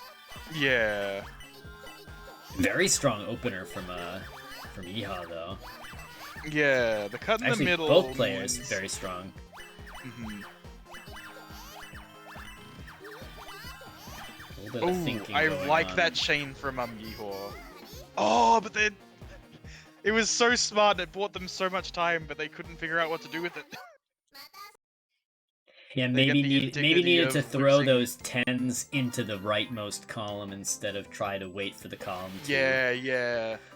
Because that's the nice thing about the 5s and 50s with the exchanger pattern. If you get the 5s, you just throw some 10s on them and the 50s right there. But no, I was going to say, yeehawmckickass getting the indignity of losing that round despite earning more points in both of the games. Both rounds, yeah. Yeah. Just goes to show that the big indicator of points is chain length, and it just goes to show that chain length isn't everything. Yeah. There is... No, it's usually a good indicator of who's going to be winning.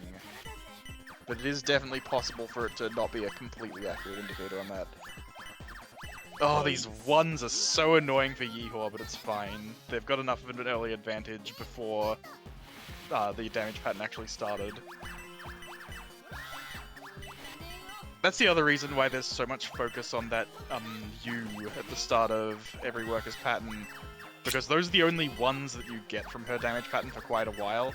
So if you don't very effectively use all of your ones there, whatever remainder you have is just going to stay on your board for a while.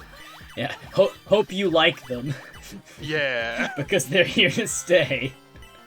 And you have to... Well, it's only a few lines of 5s and 100s you have to get through, but even just that can be hell if you're trying to juggle a bunch of 1s at the same time. Yeah, if you have like a 3 stack of 1s, just the extra height could be enough to ruin your day. This is what I do whenever I lose a game of Money Puzzle Exchanger. It doesn't matter who I'm playing against, I pick him the Might Dealer.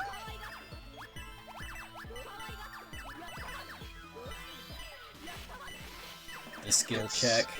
Can you handle the diagonals? Yep. Yeah, because it's whatever they beat me on, like, okay, sure, I don't know that damage pattern very well, but it's fine. I'm gonna pick us to one where neither of us are gonna know it very well.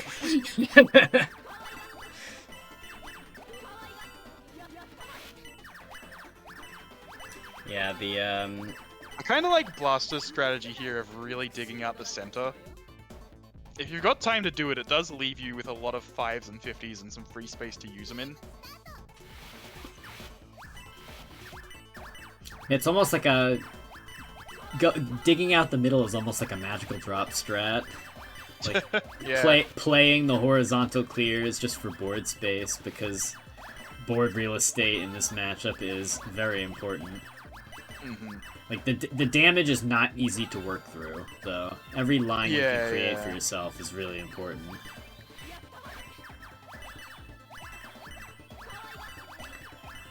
Well, I hope they like that rank up. They're never getting rid of it. Yep. Might Dealer notorious for having no power-ups in their pattern. It means that if you start with a neutral pattern like this, where you don't have any power-ups in it, you have to be very careful about how much you pull down, because if you pull down and find one, and your opponent doesn't find one, then you are at a massive disadvantage for the rest of the game.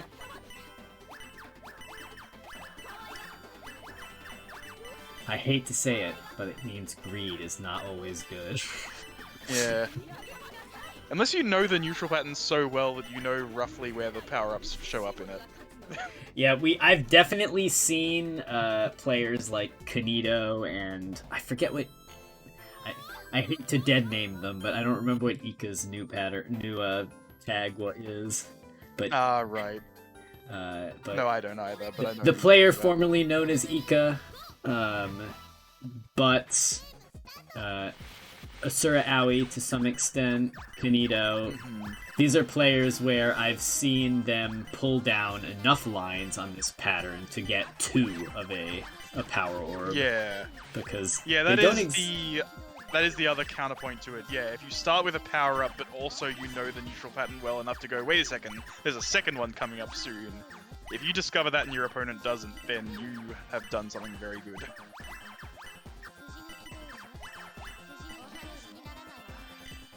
Very nice solve from Yeehaw. Yeah, no, I was just gonna say, it's been a very long time since I've played the solo mode of this game enough to have that kind of feeling for it, though. Yeehaw getting stuck 1 column short and missing the chain.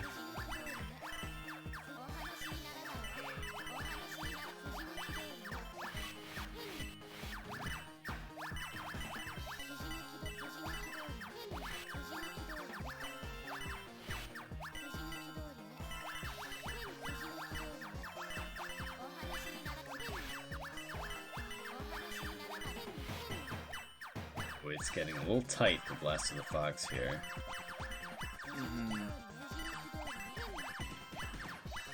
Ihor is having trouble finding anything bigger than 2 chains here, but it may just barely be enough.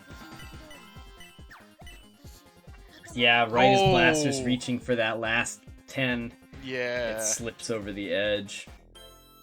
Maybe just a quarter of a second away from picking that up and at least getting a couple more seconds to try something.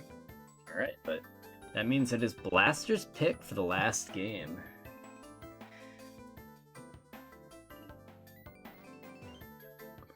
We're gonna go back to LD Labor. Oh, we're gonna go to Macker?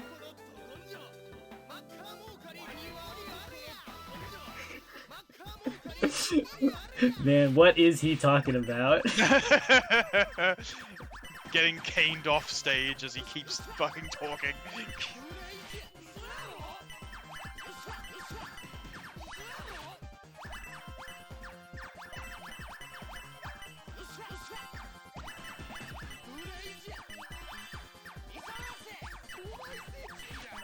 Oh, Yeehaw looking Blaster couldn't quite find a 5 to continue that with, but it looks like it's going to be enough. Yeah. Yeah, Yeehaw unfortunately just got very tangled up. Yeah. And their transition into Macker's damage pattern left them with like 3 1s, 3 10s, and 3 100s on the top of their board. And like no 50s or 5s in sight, so it was just a very sad state of affairs.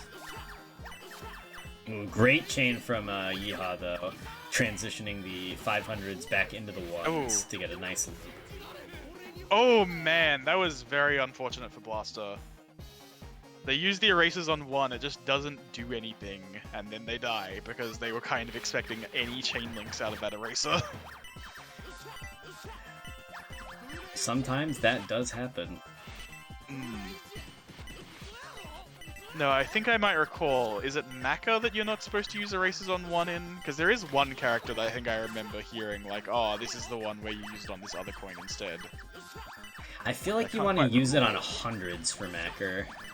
Yeah. Well, that's what Blaster's done this time. They learn quickly.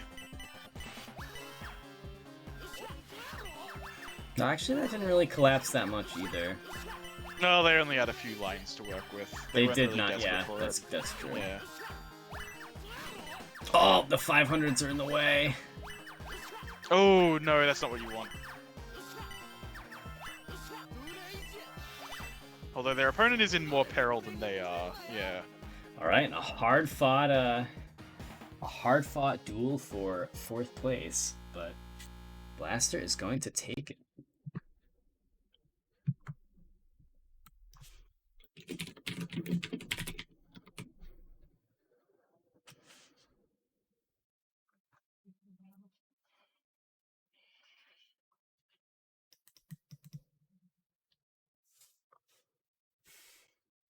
Peak Macker gaming, indeed.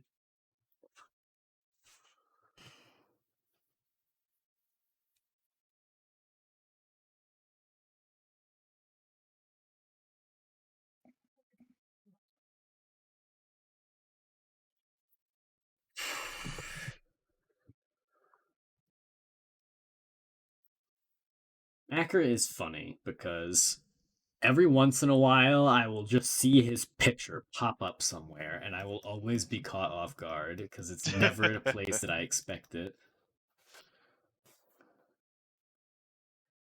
Man, what cool places do you go in that just have random pictures of Mako? Usually it's like somebody's profile picture. Like I'll just be scrolling through Ah, something and right. I'll see Macker's face pop up and I'm like, why?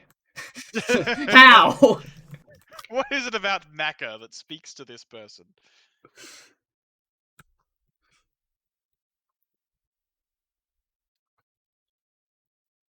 Right.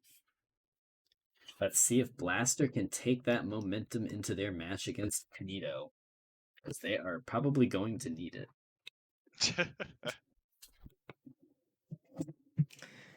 Oh, it'll be fine. How difficult could it be? Everybody's beatable. Mm-hmm.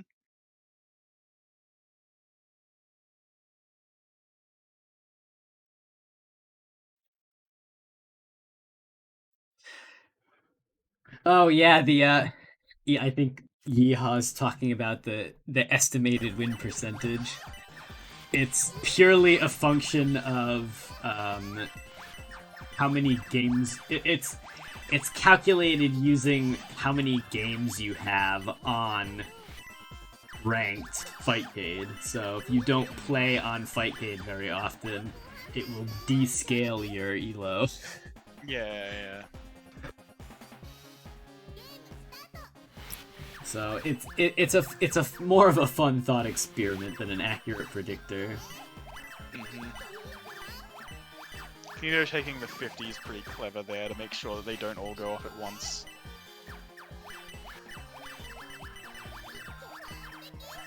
Oh, saving that 50 as well.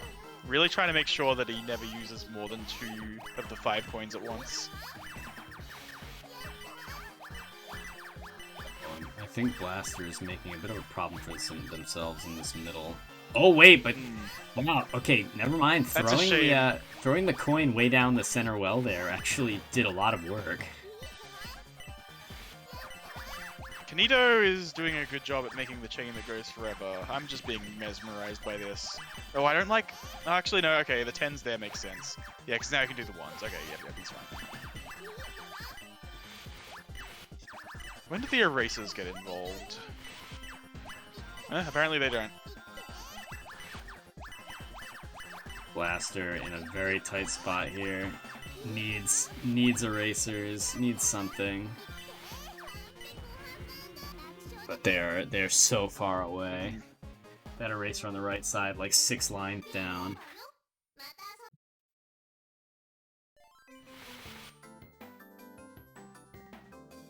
Alright, where's Blaster going? Yeah, unfortunately the lobby for this game isn't particularly active. Every once in a while you get quite a few people in it, but usually that's the result of an event going on. Yeah.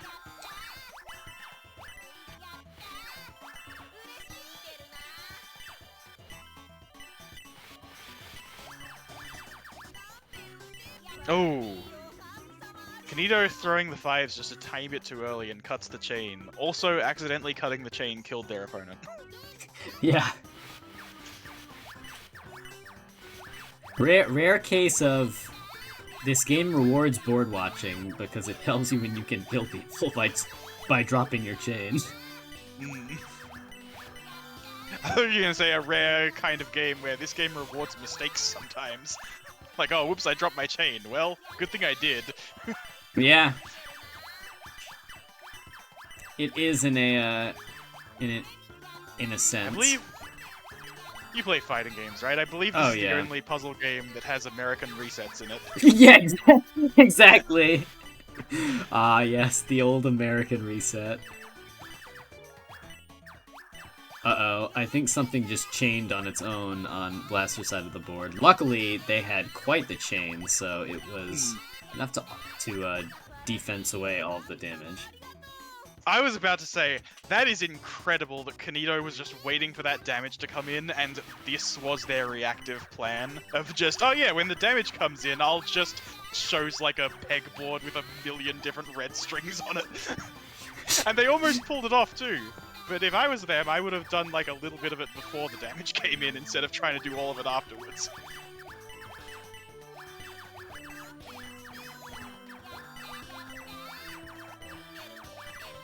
Oh yeah, I forgot, I'm not just talking to you, there's also an audience watching. An American reset is when you're doing a combo in a fighting game, you accidentally drop one of the links, but then your opponent who did not see it coming just gets hit by the next part of your attack anyway. Like, they're not blocking. So you just get to start your combo again, but this time with better damage scaling because you dropped it. Yeah.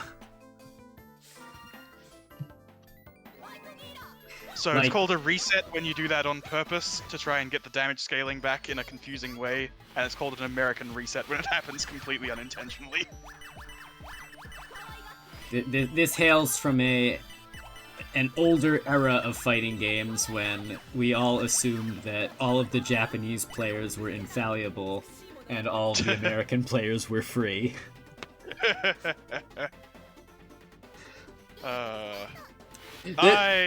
I enjoy making fun of Americans, so I still live in that place mentally. Me too. The best fighting game lingo is regional insults. One of my personal favorites is the Chicago Punish, which is when somebody does a move that's incredibly unsafe that you should be able to kill them for it, and then your punish is just a regular, normal, weak throw. Alright, so Canito had... While we were talking about funny fighting games, Canito was absolutely cooking on my dealer. As it turns out, it's very difficult to counterpick Canito because it doesn't matter which character you pick, they're playing the neutral pattern.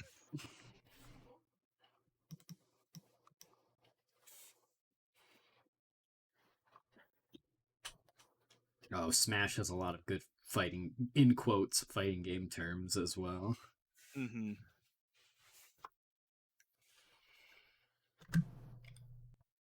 All of the best fighting game terms in Smash are the fake ones.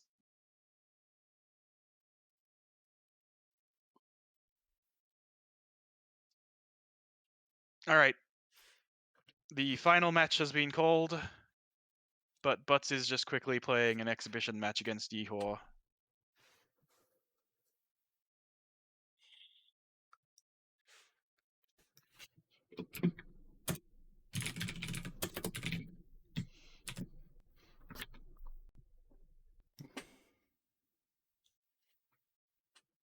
We doing elo racketeering.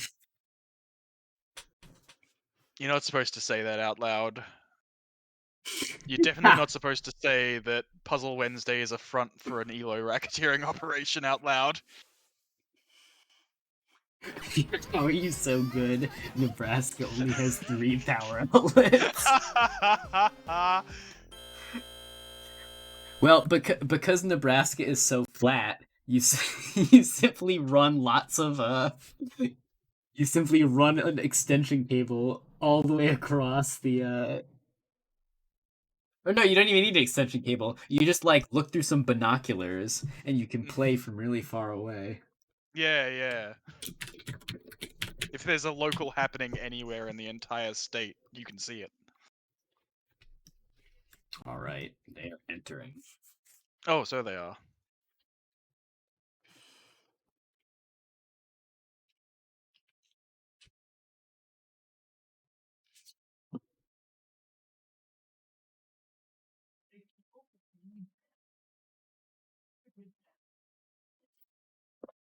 You know, I feel like we were just watching a Canito versus Butz match just a moment ago.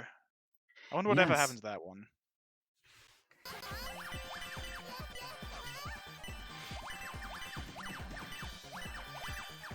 Ooh, I like that shuffling around from Canito. Getting the 50s to it fall leaves- in place.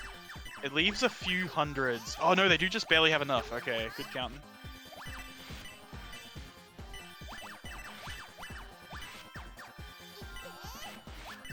That transition on the left from the 10s all the way to the 500s, they've done that a million times. Yeah, you can tell these players understand these patterns on like a muscle memory level. I'm not sure if that power chain was intentional from Canito though.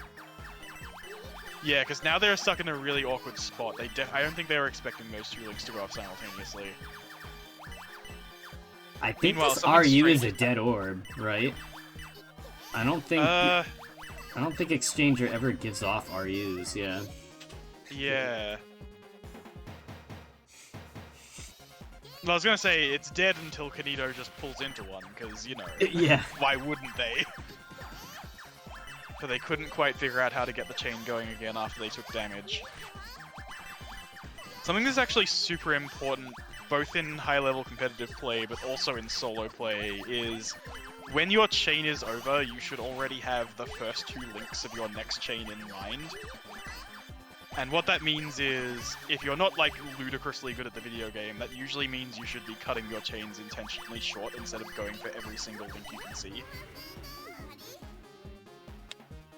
I'm sorry, There, I'm I just just gonna think Canito- completely ignore how Canito took 16 lines of damage. Does anyone want to explain that real quick?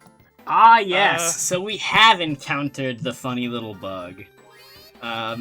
So we mentioned earlier there are defense lines. You can build up an infinite number of defense lines, but they only last until, well, you take that number of damage, or if you take a line of natural push. However, there is a funny, like, weird bug interaction where if you take a line of natural push right as your opponent is sending damage, it resets the armor, but it also sends you 8 lines. And so the armor that should have, it causes a weird, it just bypasses the normal 8-line limit, and you can see very funny glitches in the middle of the board where it gives the line counter, because it overflows, and so you can take much more than 8 lines of damage. I have a funny screenshot from one of the brackets where one of the players, the center box has just been replaced with a 1000. That must be an asset from somewhere in the files that the counter has overflowed into. Right. But yeah, you can see some very funny shenanigans. It's just a weird case of they didn't account for, or the game just doesn't know how to account for resetting the armor and also not doing those two operations going simultaneously. not like, it uses the armor to limit the fact that you're gonna get 8 lines, and then when the armor goes away, suddenly that limit isn't there anymore. Right. I can give you the exact technical explanation of what happens if you want real quick. Yeah, go for it. So basically what happens is when you're taking... Let me mute the stream so I'm not coming through my own mic. Basically what happens is when you take natural push, it temporarily zeroes out the counter of how many defensive lines you have, which is like the number of regular lines you have, but negative, because that's the way the game does it. Yep. It temporarily zeroes that out to give you the natural push, and then when the natural push is done, it replaces it with the correct negative value. So normally you wouldn't notice anything. But if at that exact moment you receive damage from your opponent, it says, oh, you have 0 lines of damage, you don't have armor, sends you 8 lines, but then actually it still uses the armor in the calculation, so it can send you more than 8, up to how much armor you actually had. Yeah. Okay. So you get up to 127 they're lines using at a once, variable is that enough? from Oh, was that a self-pile with the RUs? That's so unlucky. Yeah, it was. Oh, that's so unfortunate. Attack at the right time to do critical damage. Yeah, kind of is like an anti-parry. Though you can prevent the anti-parry from happening by, It's very hard to do intentionally because natural push won't come while a chain is going. Basically, the time it happens is when you're taking a line of natural push because you just finished your chain, and then coincidentally, your opponent finishes their chain right after. What on earth happened to Butz there? Did you catch that, Deka? I did not. I was looking at Canito's side of the board. Yeah, that's where and all of a sudden the round ended. Yeah. Okay, I'll do my best to keep track of Butz then.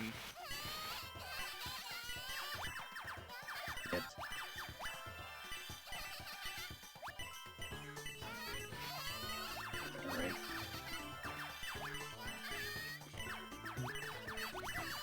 I barely even know how to read this pattern. Ooh! I saw what happened there. Butz's Oh! Yeah, the ones came out of alignment. Yeah, he did not expect column 5 to drop that far.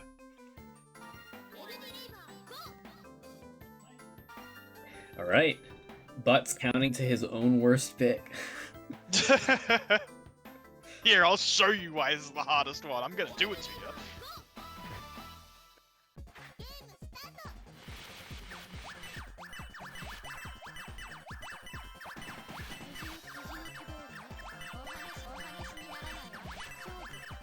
I like Butz there, waiting to get a couple of links in the chain, go, okay, yeah, no, I know how this one goes, and then pull up like 5 lines.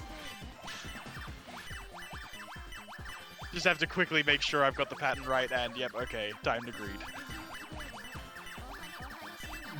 The, one of the funny things about this game is that the pull lines command is down, down. So, if you are playing and moving left and right a lot, which you are in this game, you have to stop to hit down, down. No you don't. Or, I guess if you're on keyboard, you don't, yeah, right? exactly. Just another reason to play on keyboard. Yeah. But it's still an awkward thing to have to do. Yeah, it's awkward even on keyboard. Usually my middle right finger is not planning moves like that.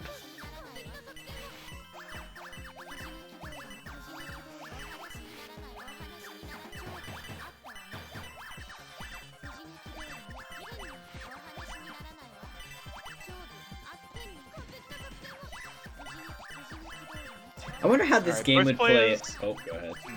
I was just gonna say, both players with power-ups on decks were about to watch... Oh! Actually, Butz's didn't quite go off the way he expected, I think. But he's got a backup chain ready. Just waiting for the damage to come in now. Oh! Rescues those 10s from the power-up. Now he's just got 3 of those hanging out. I think that was a good play, though.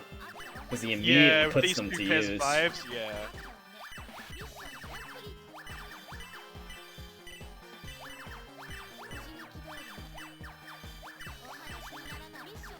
Wow, that's a big block of 10s there. Canito's damage to come in.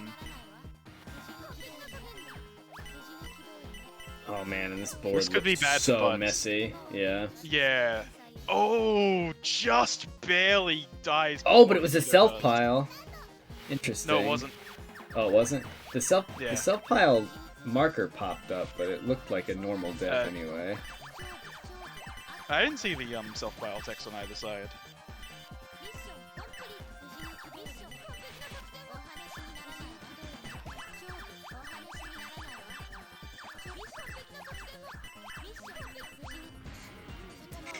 Puzzle Wednesday discourse on keyboard privilege.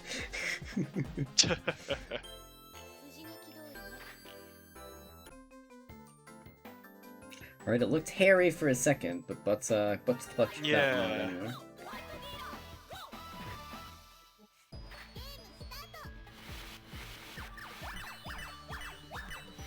Alright, Eraser in the starting pattern, so we're both... Oh! Alright, Canito immediately finds another one. Yeah, so does Butz. They were very Yeah. close together this time. Mm-hmm.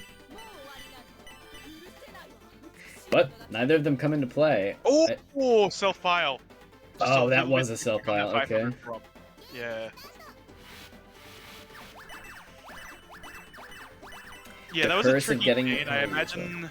I can definitely imagine they wanted every single frame they could get, but they dropped the 500 just a little bit too early. Now it's going to be very difficult to dig for another eraser for either player. Oh yeah, and Butz just did not really get off to a good start that round. Mm-hmm.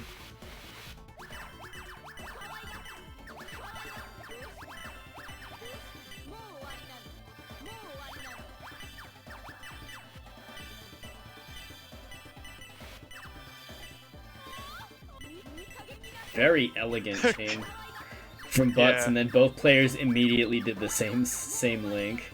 That was kind of funny. Oh, Canito is in such a tight spot here. Yeah, that was a really clever cut in their chain to try and send in the damage just before they died, but Butz wasn't even in that much trouble. Alright, we're going back. Mm-hmm. You are allowed to do that. Yep. As You many did- times as it takes until you win a round. That was real clever from Butz. Very efficient use of the 50s. And now their board is just a little bit cleaner than Canito's. Not that really seems to matter. Canito's still getting the chain that goes on forever. Canito picking up, skimming every 100 off the top of the board. Mm-hmm. Yeah, because they managed to come in with that kind of triangle-shaped stack, they've now put themselves in an okay position. Oh, but not quite okay enough.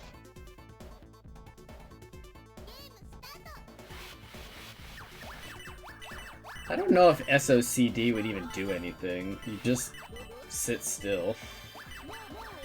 Yeah, I got no idea what SOCD does in this game. I must have done it accidentally at least a few times, so it doesn't, like, cause anything terrible to happen. It probably is just the most recent input, I would guess. Yeah. Alright. It's so Let's funny to using the see erasers ERs on first. board for this character. It's just like, Yeah. oh yeah, that Ooh. can happen. You shouldn't rely on it, because it doesn't happen very often, but... Well, I guess at this level Out it the probably ones in the happens rather way. often. Yeah, it happens enough. There are a few parts of the neutral pattern that do have two pretty quick erasers in a row. Oh my gosh, Canito Canito, surviving in the yeah. death zone just long enough for Butz to top out. Honestly, Canito had a few more links there, I think.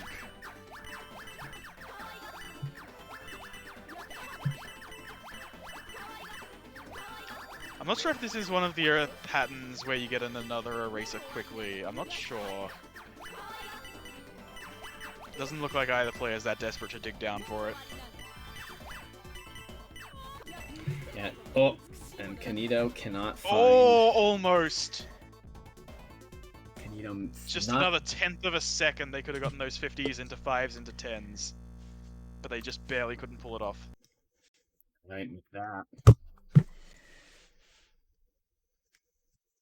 That makes Butz our champion once again. But before you all... Yeah, definitely even taking games off of Butz is better than most of us have ever done. All right, but before we send you off to enjoy the rest of your Wednesday evening, or for Rune, Thursday probably morning, Thursday afternoon, we have a quick recap on the upcoming events here at Puzzle Wednesday. March 13th, next Wednesday, is Pedal Crash. We have, I think it's just a standard tug of war bracket. Yep. Fun game, ice sliding sort of style puzzle. You you build chains, things fly across your board. It's very entertaining. It's sort of in anticipation of Pedal Crash 2 coming out soon. There's a backer link if one of our lovely TOs has that on lock. They'll throw that in the chat. Yes, thank you very much, Note. Then on that following Friday, March 15th, we have Guru Rin, the washing machine puzzle game, where you get to yeah, every time you somebody makes a match, you get garbage, and when the game spawns garbage, the game laughs at you. And it's a very funny oh ho ho laugh.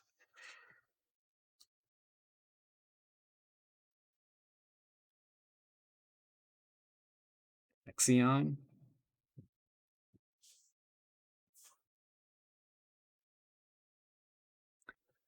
Gururin, very interesting game. Definitely worth taking a peek at. It's very funny. Speaking of very funny, on March 20th, we have Weltris. Heltris. With the most violent hands to hand combat Tetris that they ever came up with, that I know of at least.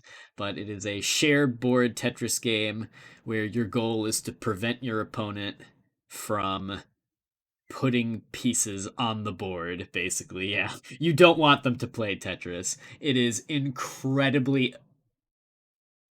yeah, it is incredibly fun to play and watch. I definitely recommend checking out Weltris. And then to close out March, we have Yoshi's Cookie, which is an interesting sliding tile style game where you rearrange the rows and columns of your board to make full lines, and as they clear, it collapses the board and you can build some interesting chains. You can build some interesting chains that way, and your goal is to kind of chain into the Yoshi cookies, because they give you interesting power-ups that either benefit your board, hurt your opponent's board, give you bonus points, or even take points away from your opponent. And it's a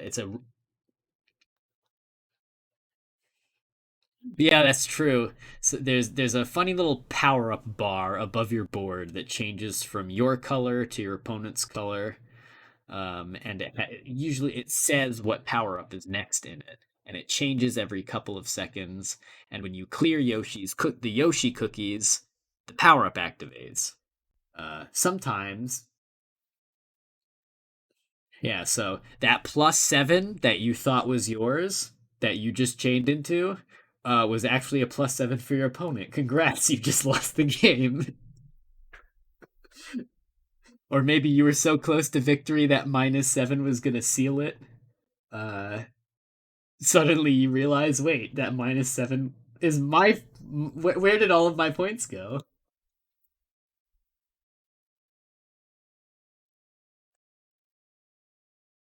But yeah, Yoshi's Cookie, that very amusing game, fan favorite here at Puzzle Wednesday. So I hope to see you all there. And with that, I believe we are going to call it a night.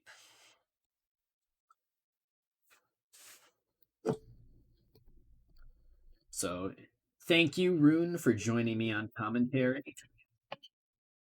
Thank you, Kaido and Masa Queen and Notester, for helping all of us do stuff. Running the calling matches, running things behind the scenes, popping in to give us fun technical explanations for why you can take infinity lines of damage and overflow the line counter. We could not do these events without them. So big shout outs to our TOs and staff who don't get as much direct press. And also, finally, thanks to everybody for coming out. These events wouldn't be fun without all of you participating. So unless you have any other words, I'm going to wrap it up for the night, Rune. Pedal crash indeed. All right, good night, everybody. See you next time.